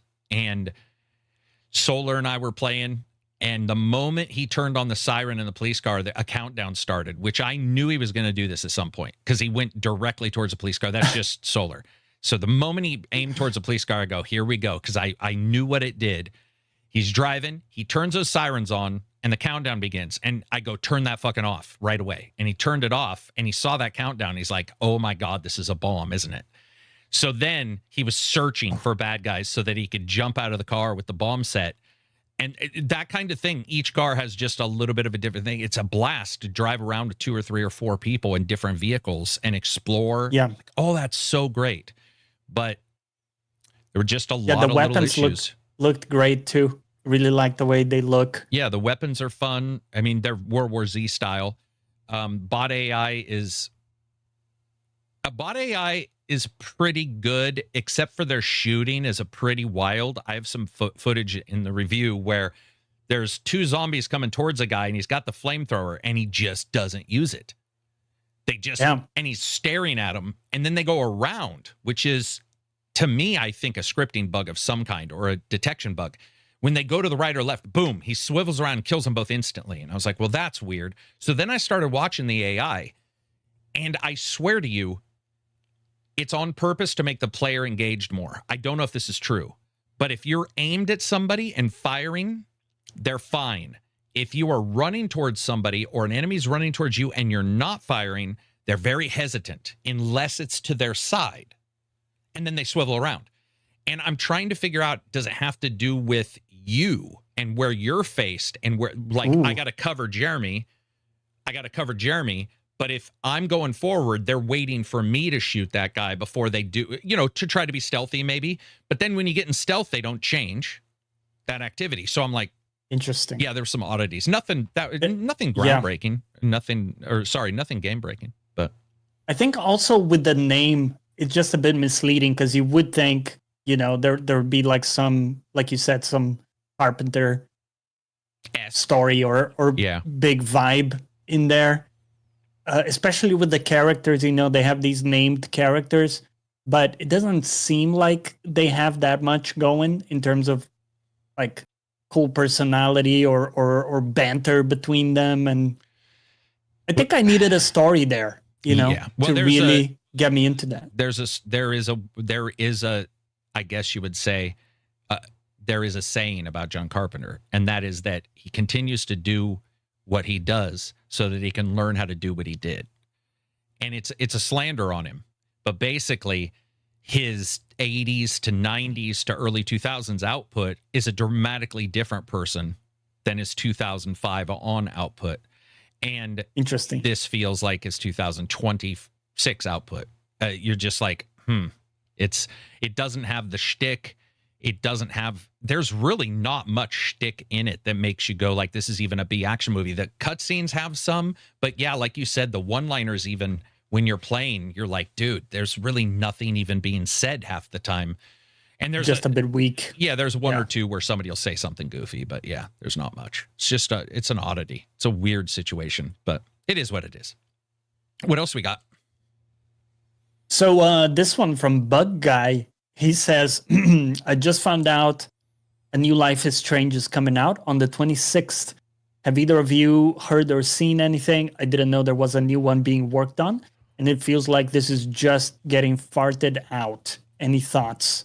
P.S. Me and my fiance finished Resident Evil 9 at 8 hours, 42 minutes. I have no idea why everyone is saying they got 11 hours. But do either of you feel that is too short for a $7 campaign? 70. I got 12. I got 12 hours. So I don't know what he means. I mean, I saw somebody get like 2 hours, and I know Void was speed running, but yeah, I easily got 12. I mean, died a couple times. Probably depends how you play. Yeah, I'm sure it will be on the longer side for me. I'm quite slow in those games. Yeah, exploration and stuff. I saw people getting anywhere. I mean, definitely speedrunners, but I mean, maybe I don't play the games like that, but a lot of times I'm crouching. If it's a horror game and I can be killed, I'm crouching, I'm listening, I'm blah, blah, blah. Not saying he didn't, but yeah. 8 hours is not short. I think when you start to get to 6 to 7 for a game, I start really, quality just has to keep dramatically rising for sure. Like just rising. But yeah, no, I wasn't at all bothered. I felt that actually that was a really good length for that game. Good amount of content. Yeah, if it had been 9, I think I would have still, I mean, there was always something going on. I feel like those games too, like, there's like an attrition because it's so oppressive and everything, right? Absolutely. So if you're in that game for 20 plus hours, I'm just, I need to get out, man. That was the way I felt with Silent Hill. That's exactly what I was going to say. Yes, same. Yeah. And I liked it. The atmosphere was nailed, but that thing was just so, it was very long for me as someone who doesn't play those games too much. ACG, have you played the Star Trek Voyager Across the Unknown game? No, I've not. I watched some people play it, but I have not yet. Okay. Yeah. Yeah. Oh, yeah, but so the question was about Life is Strange. Do you know much about this new one? Yeah, they announced it a while ago. Basically, it's the culmination of the story. It's where everybody gets together and tries to solve the overall puzzle of the entire world, basically. And from what I've seen, it looks awesome. I do know that because they said it, that they had a deal in place, which is they would do the last game if they got the budgeting to do this game. They did not want to end in the middle, like at Empire Strikes Back, and be like, well, that's the end. Vader's your dad, and he flew off. And you're like, movie's over. Series is over. So they made that deal, and they're making good on it.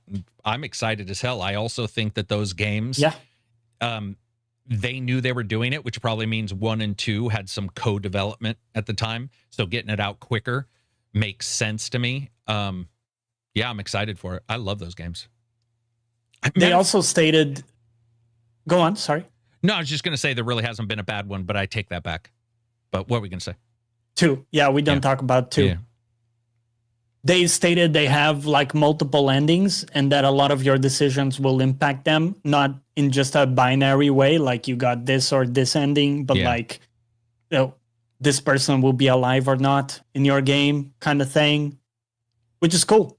Love to see those. I think that's where they excel, right? It's like your choices mattering. I remember in the very first one, that choice you can make where like, I won't say much, but it basically determines whether like someone lives or not in your game. In the first one, that really marked me quite a lot. And it felt like, damn. Not that I regretted my decision, but more so surprised me, you know? Yeah, can't wait. That I had agency there. I hope it does stunningly well to the point to where they do like a True Colors 2 or something. But we'll have to see. True colors shining through. It was definitely a reference to that song, man. I keep thinking. Oh, it probably was. Definitely. Yeah. What else we got? This one from Always Be Cooking. What is your take on Sony not planning to release ports to PC anymore? How does this relate to the upcoming Steam console? Oh, damn. We covered all that. We actually we covered that. We did a good job. I think we even hit the Steam console at the same time. Yeah, he links that article, I think maybe from last week, where they were talking about, you know, these claims and stuff. Yeah, we'll have to see how it actually pans out. I definitely think it's a bit exaggerated, the way they were saying, like, there won't be any more ports, right? It's probably not that. Well, it's more like somewhere in the middle. If it financially makes sense, they'll do a port. Yeah, they'll do a port. Yeah, exactly. So they're gonna be like considering it. You know, like, does it make sense for us to keep doing this? Which, again, perfectly aligned with their usual. And it's perfectly aligned. If I was running a business, I would look at something and say, "This is not working. Maybe we'll come back to it." True. Well, what's the thing you always say? Like, they're not in the business of saving babies or something. Yeah. Yep. They're in the business of making money. So is everybody in real life. I mean, every choice we make is going to be in some way grounded in what we're experiencing. And if something doesn't work, at some point you have to be like, I need to switch things up. You know, exclusivity work. Just look at, well, that would actually indicate, no, that would be the opposite. Unless you're assuming that because of exclusivity, they sold an extra 2.2 million Switches and that nobody on PC, Xbox, or any other device would want to play it, then I would say exclusivity works. It's funny how that argument works both ways, right? Because you're saying they could have sold, you know, even way more, right? It's a Pokémon game. They have people people on PC would. Dude, yeah. And we're hearing a ton anecdotally from people that would like to buy it, but don't because they don't have the Switch 2. Yeah. So we know for sure, like, but then again, it is a draw. And I'm sure some people did buy the Switch 2 because of it. No idea like how much that actually happens, but But I mean, that's proof that it doesn't work. That's not proof. I mean, the proof would be a 1-to-1 sale with Pokemon. That would be, and that would be ridiculous. You would never see it. But if you saw 2.2 million, then you'd be like, why did the prior people not buy it? No, that's not. Exclusivity doesn't work on a sales reporting factor because it doesn't make any sense, because you are already selling to people who have it, that kind of stuff. It works in not a modality, but it works in a focus towards that console having a particular number of games or what have you. Yes. You could say you day are one. trading. Yeah. Yeah. You could say day one, though. So if day one was like an exclusive is only available on this, so there's a 0 factor, you don't have prior owners and you have past owners, but then you're also, once again, negating, the entire other group who may buy it. You would have so to have the a equation 1-for-1 is not conversion. only how many sales, because if it was that, then having it open is just better. You're literally just selling more copies in other platforms. But the whole equation includes things like how sought after is your console, right? How, like, I guess, valued, or like all that type of subjective stuff as well. I mean, like the perception no further of than value. Oblivion being on everything, doing 10 million. It wouldn't even have been possible to do 10 million like specs. Look at Forza going over to PlayStation. It shows that exclusivity in that case turned out to be, hey, it worked for them. They did really well. But then the moment they went on PlayStation, 4 of their games were the top selling games, top selling PlayStation games. So I like exclusivity in many ways, but it doesn't prove. I don't think it's possible to say it proves anything, and really never has. It's more of a nebulous. No, because you would need the what's it called, the counterfactual. Yeah. So like an A/B comparison kind of thing. Or you would need an alternative reality. Yes. Yeah. Like you would legitimately need to be able to see through a window to the Walternate verse in Fringe and go, their reality is blank. Ours is blank. They didn't do it. We did. Case closed. But I do think exclusivity has its place. That's not an argument against it. Yeah. For the specialness of it, that's intangible. Yes. Yeah. And exactly. It's powerful. What else we got? This one from Spetsu. What's the weirdest yet enjoyable game you've ever played?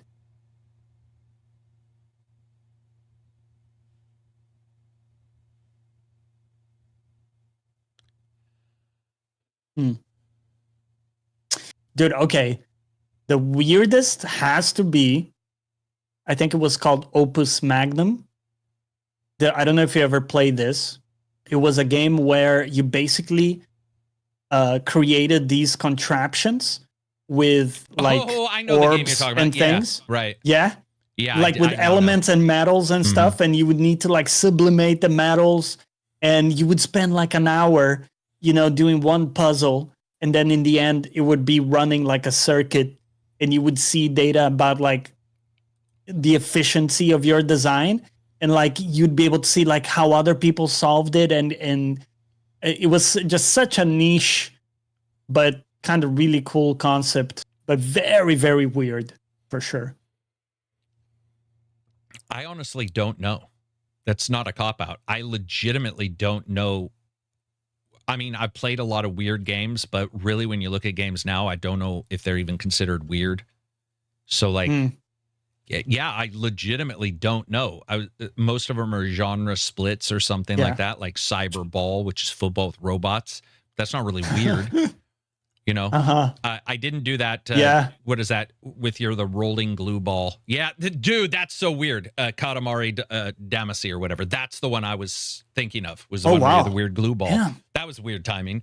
So I would say like something like that, but I didn't get a chance to actually play it. I watched friends play it. Yeah, that's a good example. Yeah, like that recent one where you were skateboarding but also shooting. Do you remember that? You were like shooting people while skateboarding and doing tricks and stuff. Sunset Overdrive? I don't know if you got. No. No. Oh, do you mean the one that was based in the Alps? Because I played that. It was like it looked a bit cel shaded. Yes, it was kind of like that's the one. Yeah. Okay. Yeah, that was a weird one. Yeah, that was weird, but enjoyable. There you go. This one from Ginger Nips. Has learning the behind the scenes of game development ever ruined or hampered a game for you the way it might for movies? For me, it sometimes can take away from that movie magic. For example, noticing the same Unreal 5 run animations across different games, or instead of seeing the forest, you recognize the individual assets copied, pasted.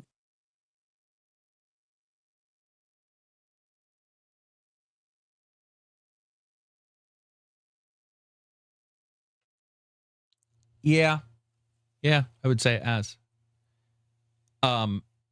Maybe not ruin the game, but what we talked about with Cyberpunk. Yep. Like filled in the gaps of mystery with cynicism, which it really has. That. Yeah, but not. I guess not in that. Not in like, oh, maybe my God, not quite in the game. way. Yeah, what I'm getting from the question is, you know how they say if you work at McDonald's, yeah. Oh, you, yeah, I get it. You know, you stop enjoying burgers. Yeah. You don't want to know how the sausage is made. Yeah, because you've looked a lot into, you know, all the GDCs and stuff and like the actual implementation of things. Is it ever to the point where you can see the seams, you know, behind the thing, and it just kind of takes you out of the moment? It's made me more excited.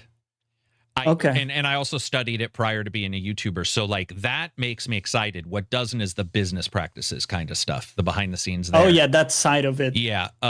But like seeing an asset or something, most of the time assets are different due to the shading, the lighting, the texture they use, blah, blah, blah. If I'm playing a game that's just an asset paste, why am I playing it in the first place? That's a little weird. Most of the games I play aren't like that. So, yeah, I would say for the most part, no. It's so maybe the opposite. You can also appreciate. Oh no, I appreciate the use, the artistic use. It isn't copy pasted because you would notice it. Yeah. If it was just a Bob Ross used Cobalt Blue, and so do a bunch of other artists. I mean, many artists use the word "the." If you didn't, it'd be weird. But I still don't like go. I've seen that word before. You know, I have one thing that I sometimes get distracted. If I'm watching a movie, I will get distracted by trying to think how they shot something. Oh, gotcha. Yeah. And that sometimes does pull me away from like just being the completely magic. Like carpe diem in the moment, you know. But that's more so just analytical thinking sometimes getting the best of you. And I think that can happen a little bit. But not necessarily knowing more about it. Because, for example, music, I can know a lot about a certain scale and recognize, you know, what they're doing, right? Because I listen to some, I know, okay, I see what you're doing, you know, John Petrucci. You know, but it still works. I still enjoy, I still love listening to it. So I think it doesn't, maybe it depends on the personality type, but I don't think it spoils it for you. Maybe it changes how you perceive stuff. I can't do what like the drummers on Drumeo do. They're like where they can fill in a song and you're like, that sounds almost identical. But what I can do with almost any song, if I listen to a chord of the song, I can guess where everything's going. And then the switch up is what, because usually somebody will switch something up, or the end of a song.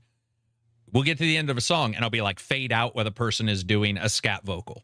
And it'll get to that and they'll do it. And I'll be like, I don't know how. I'm not ever going to analyze how, but it happens all the time with music where I'll hear a song for the first time and I'll be like, the ending is going to be this. And it is. And I'll be like, okay, cool. But it's the song. It's everything. It doesn't affect me. I would say what you're talking about. Sometimes I'll hear a song where I'll be like, man, that's really close to this other song.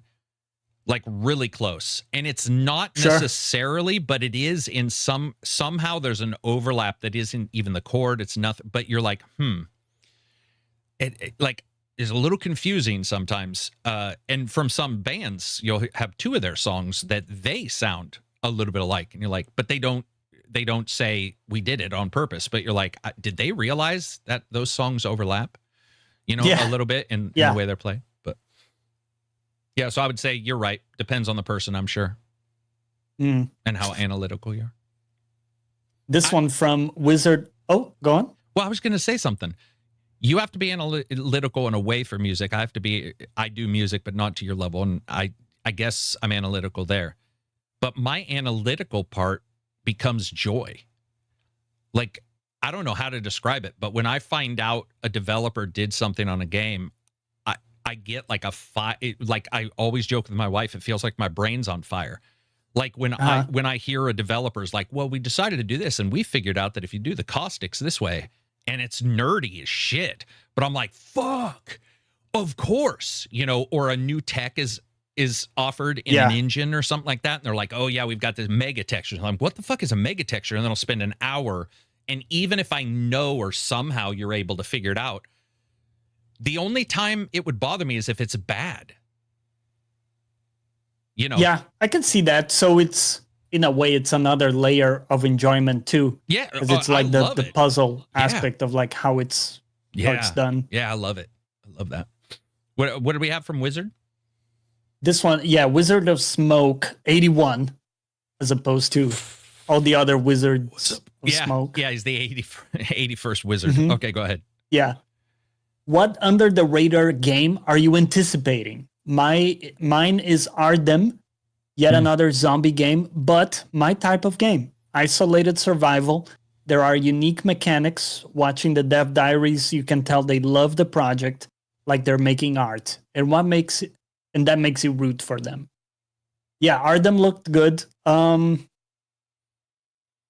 This game I was telling you about before the podcast, Directive 8020, looked pretty cool. I've seen some stuff. It is one of these dark pictures anthology type thing, but it's more so like futuristic. So that had me interested, right? That's something different with a different spin from them. Dude, I am ultra excited for a game that is no longer under the radar, but I'm just going to say it, and that's Samsung. I think I can't wait to play that. I think the idea is perfectly sound, which is like you have a certain amount of time. It's pseudo Yakuza mixed with, moments of GTA, but it's not open world in the way that you think. It's more like open town or city, I guess. But isn't that the one that got like the funding pulled? Samsung? It's not the guy that, like the chunky guy, the big guy. No, that's the Chinese dragon one. Yeah, that's the other Yakuza one. Yeah. Okay. Yeah. No, Samsung is the one where the guy's driving around in the old muscle car, and it looks like the Punisher. Ah, okay. And Mad Max, and it's by Mad Max guys, but it's the Punisher and what else? I mean, some people said John Wick. I didn't really see that, but I mean, I guess I do a little bit. But yeah, anyway. That would be mine. Even though it's now not under the radar, because I think a lot of people are actually looking at. Yeah, I guess a lot of these are now less under the radar. Like Beast of Reincarnation looked pretty good. Yeah, but now it's blown up. They've shown quite a lot now. Yeah. Crimson Desert. I was joking. Yeah, we're pretty. Yeah, it's not talked about much. Not talked about much. Yeah. What else? We have any others? Yes, let's see. So next up we have this one from Redemption. What do you guys think is the end game for social media impression farmers? Abusing the negative content scores higher principle in media. When it comes to games, for example, dogpiling on a game used to be reserved for a game like Ride to Hell or Mind's Eye, but are game devs supposed to what are game devs supposed to do when games that are technically good, AI slop or whatever buzzword, is there any way to legitimize gameplay discourse? Like, since when do people look at Steam charts for a week straight, not taking into account time zone or whatever? Marathon, for example, looks like a great live service game, and people keep comparing it to Ark when it's closer to Apex. It actually has a story, good core mechanics. Have gamers become spoiled? Didn't Apex do like 200,000? Anyway. Oh, yeah. Apex did objectively better. Yeah. Yes, but It I doesn't think matter. like the gameplay is closer to Apex in sure. the sense that it's like tighter, maybe, or like more demanding. Yeah. I don't think there's an end game other than overall, I think technically what it's resulted in is people closing themselves off to those avenues, and politics and other stuff gets on those. You don't really have a game Twitter, and it would be impossible to do so. It would be unfair because every person is more than just games. So I think it's resolved down into like the patron or private accounts. I know a lot of my friends have private Discords, like where they've only got like 4 of their friends and they just talk because they can't handle. It's not that they can't handle. Well, some of them got so burned out that saying anything bad about their game results in some like long diatribe, right? Where they're like, "Oh man, I can't. This game's perfect," and then they escalate the positivity to where at some point you're like, "What the fuck? What is happening?" Because of their.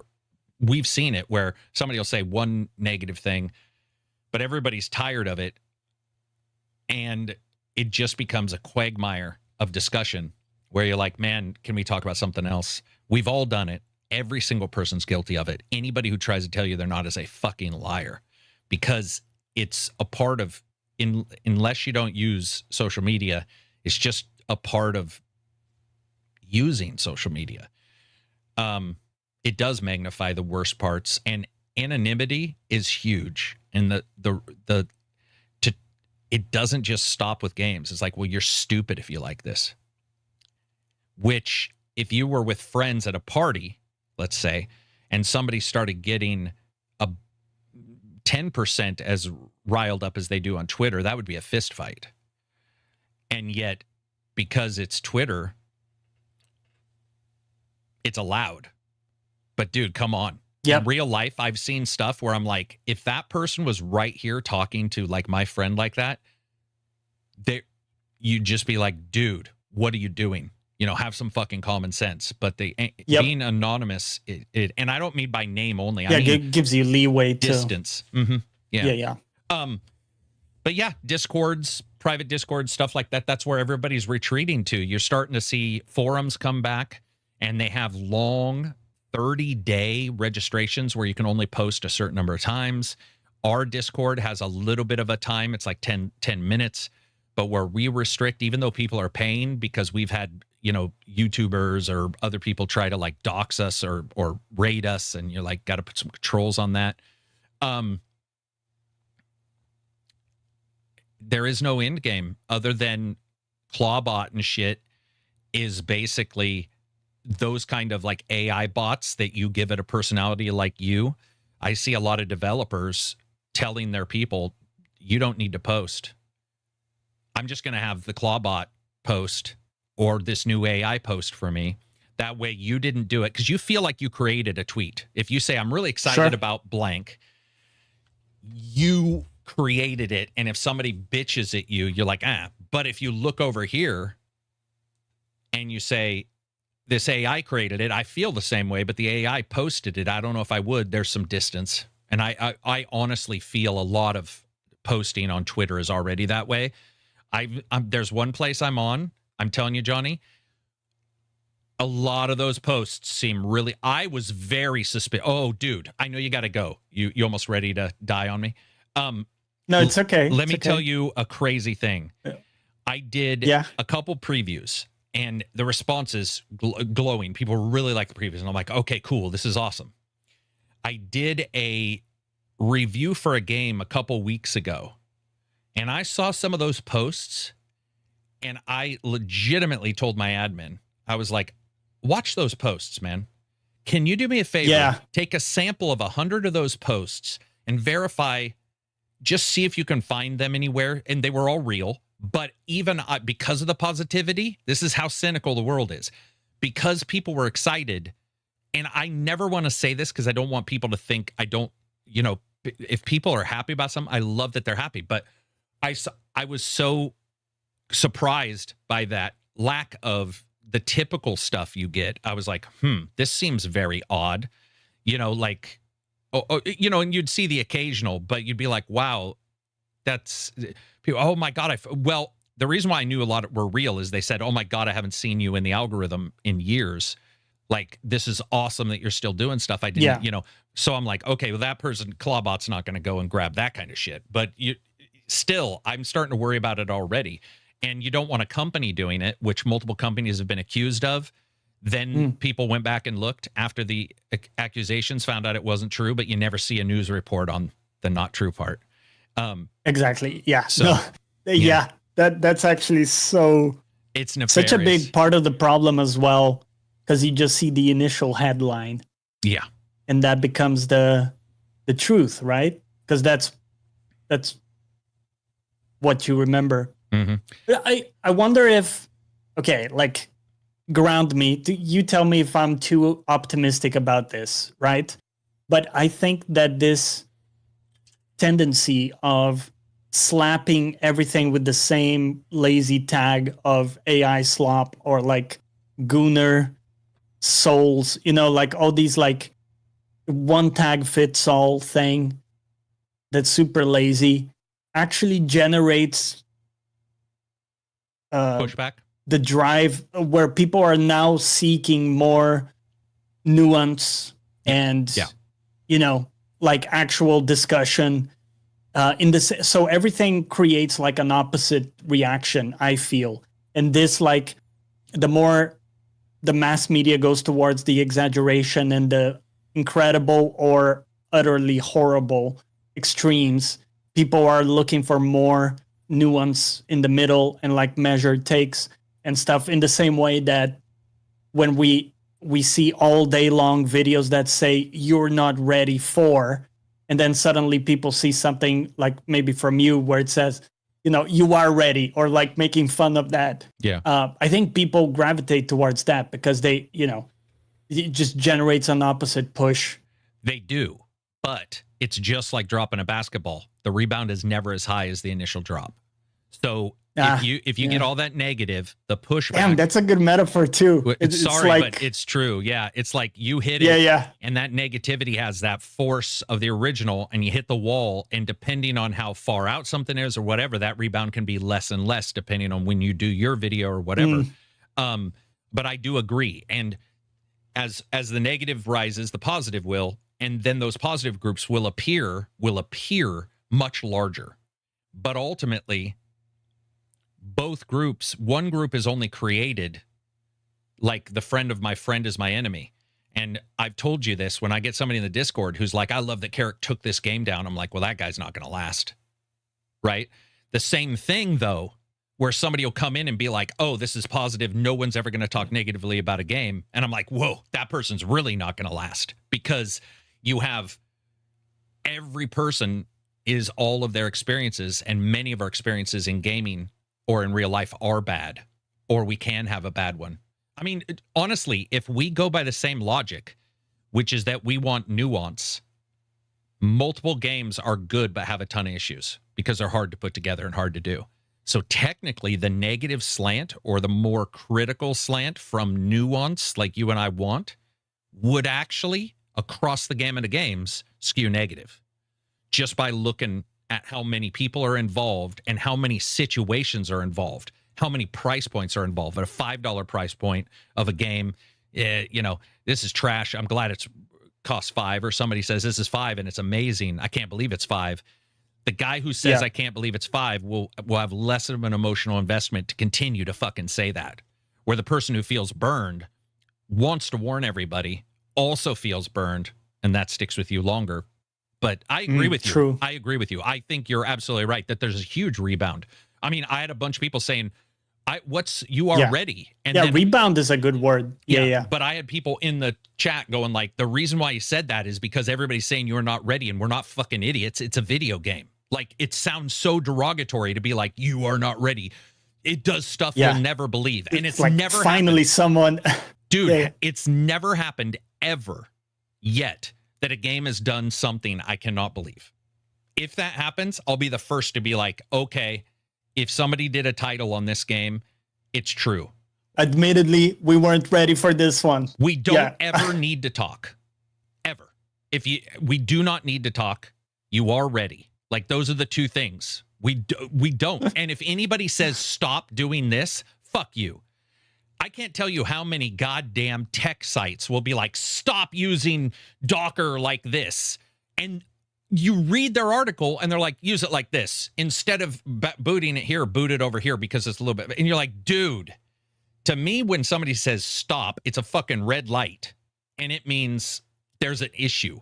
But the use of stop, it's not like this is slightly everywhere. Better. Yeah. The use of stop is like, it is absolutely infuriating to me now to go to tech sites because they have all gravitated towards stop blank. It's the same as the old days. You will be stunned at the middle of this video.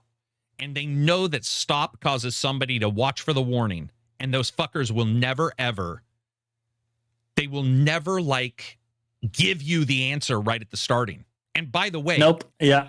If you go to a website for bettering YouTube, they'll be like, don't clickbait your YouTuber, or don't, give them a summary at the starting. And I can tell you that doesn't work. It doesn't. And the number of videos that I've done where I've tried that and worked with others who've done it and tried it and gone and looked at videos that did try it because we have databases of it, it is a flat lie. It doesn't mean you can't say, here's what I'm going to explain to you. But if you give your review score up front, unless you are a master editor, for the most part, that's not going to work. It just doesn't work. Or you can say, I didn't like it, or this game is absolute trash. And then people will, how about this? On good ones, it won't work as well.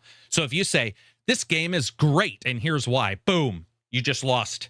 At 30 seconds, you'll see a 70% reduction in views. And by the way, I'm trading video views with so many YouTubers who've shown me we copy paste. Where like I said it at 28 seconds, and by 31, here's the because they trust you. Trust is awesome. But trust can be burned by somebody not watching the rest of the fucking video.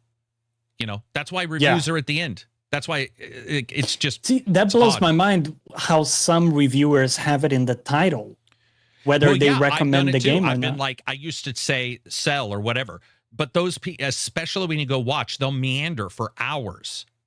And a lot of people want to watch footage, so footage can help, blah, blah, blah. But every time I've ever seen that, you still get a drop-off. You can still do it. You'll just get a larger drop-off than if you basically say, here's what I'm going to explain to you. But if you say, okay, and there's some outliers here or there that do work, but usually those are people who they'll do ads or they'll do other stuff that cause the algorithm to feed that, where mine, admittedly, I don't. And so, I'm not playing the game in that way. But I played the game when I said you are ready.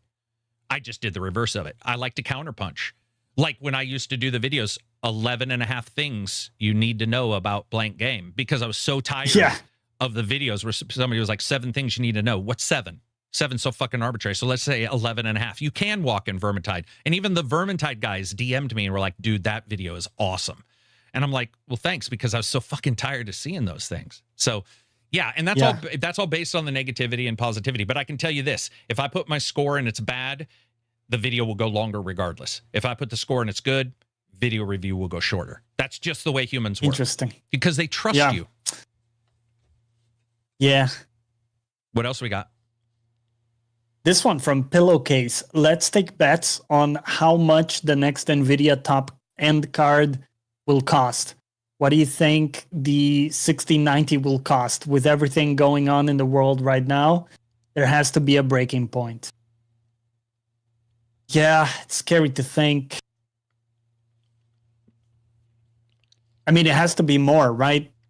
No one thinks it's going to be less or even the same. I think they are purposely not releasing it until RAM prices come down. That makes sense. Yeah. I think that it's a hard sell unless you sell a brand new tech, like a ray tracing, something that's brand new, which is what they're trying to do with multi-factor frame gen. Like my card does 2, your card does 2, 5, or 6 or something, the multi-factor frame gen. Yep. I can see that if they figured out some way to do that, and they'll if they want to sell a card and they really want to crank, lock something. They're going to lock something behind it, right? Yeah. But I have no guesses because I don't even know what the price will be before they're announced. As in the 4090s and 5090s are skyrocketing. So like I have no clue where we'll even be. But 3,000 probably. It's crazy to think about. Can we also agree though, Johnny, they had the TIs and the Titans. Remember those days? And that was back when shit was cheaper and they were like thousands of dollars. So that's what they'll do. They'll try to release some, or they'll skimp on RAM, and you'll see that nothing goes beyond 12 or 16 because that's as much as they can do. I think it's already at the point where you don't need the top end one to play games at max. Like, because I'm playing games at max with my 5080, so I play them at 40. I haven't really needed, you know, like sure I can crank them up more on some things, but you know I'm getting 4K 60 on pretty much everything I play. Yeah. So I think it's already at that point, and it's just going to be more and more diminishing returns. And for the people who really want to just drive the experimental features, you know, all the way to the end with path tracing and everything. Yeah. So agreed. I think we're in a good spot as consumers. If you have a good card already, I don't think you're going to need to buy the new one. And that's a good position to be in, honestly. It's not like you're going to be obsolete. Not, right. That's the problem. Yes. And then the entry point is now pretty rough. Yeah, it's pretty rough. Yeah, it's skyrocketing. Last one for today from Crutch. He asks, favorite friendship or party game? Mario Kart Party, Lethal Company, Phasmophobia, etc. You don't know Jack. I like those games. Yeah. It's the Jack games where they do like a trivia. Yeah. Yeah, those are, if we're talking video games, those were a blast. I found those later and anybody could play. Anybody. And so I had people who didn't like video games at all who were playing that. That was great. What about you? I think my favorite has been golf with your friends. That was super fun. I played that quite a bit, like some time ago with Reg and a couple friends and stuff. It was just like a mini golf, game. But it was really, really well done. And they're never the big game, Johnny, ever. It's always the side pseudo games, right? It's the sides. It for some reason, I don't know why, but like that golf game isn't it'll never be. Oh, you don't know Jack? Thanks. It'll never be the $60 big for whatever reason. It might be just because everybody can't afford it, but for some reason, it's the free to play Rec Room on VR or whatever. That's just, and it depends so much on your friend groups as well. Yeah, because at the time you had, those friends that happened to have time available to play. What was out? What were you guys playing? It's so like, it like you say, it's not going to be necessarily the big one. I have amazing memories of playing like a Doritos game that was like an obstacle type thing on the Xbox. I played Burger King, Sneak King, one of my faves. That kind of stuff. Yep.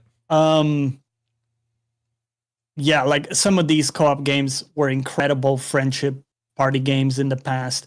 Overcooked is a really good one as well. Yeah. Yep. That's a lot of people like Overcooked. A few ideas there. I watch people play Overcooked and get stressed out, so I decided not to play it. Oh, yeah. Yeah, I was playing with Reg and just screaming at him, bring me the pasta. Was it you and Takedown, or maybe it was Reg and Takedown, but I saw them play for a little bit, and I was like, yeah, it's I didn't play with Takedown. That would have been an interesting experience. Smart move on your part. Leave Takedown aside. Play a game that doesn't allow for him to, well, he shit talks all the time, but find a game where it minimizes that shit talking. Anyway, we're going to go so Johnny can get something to eat.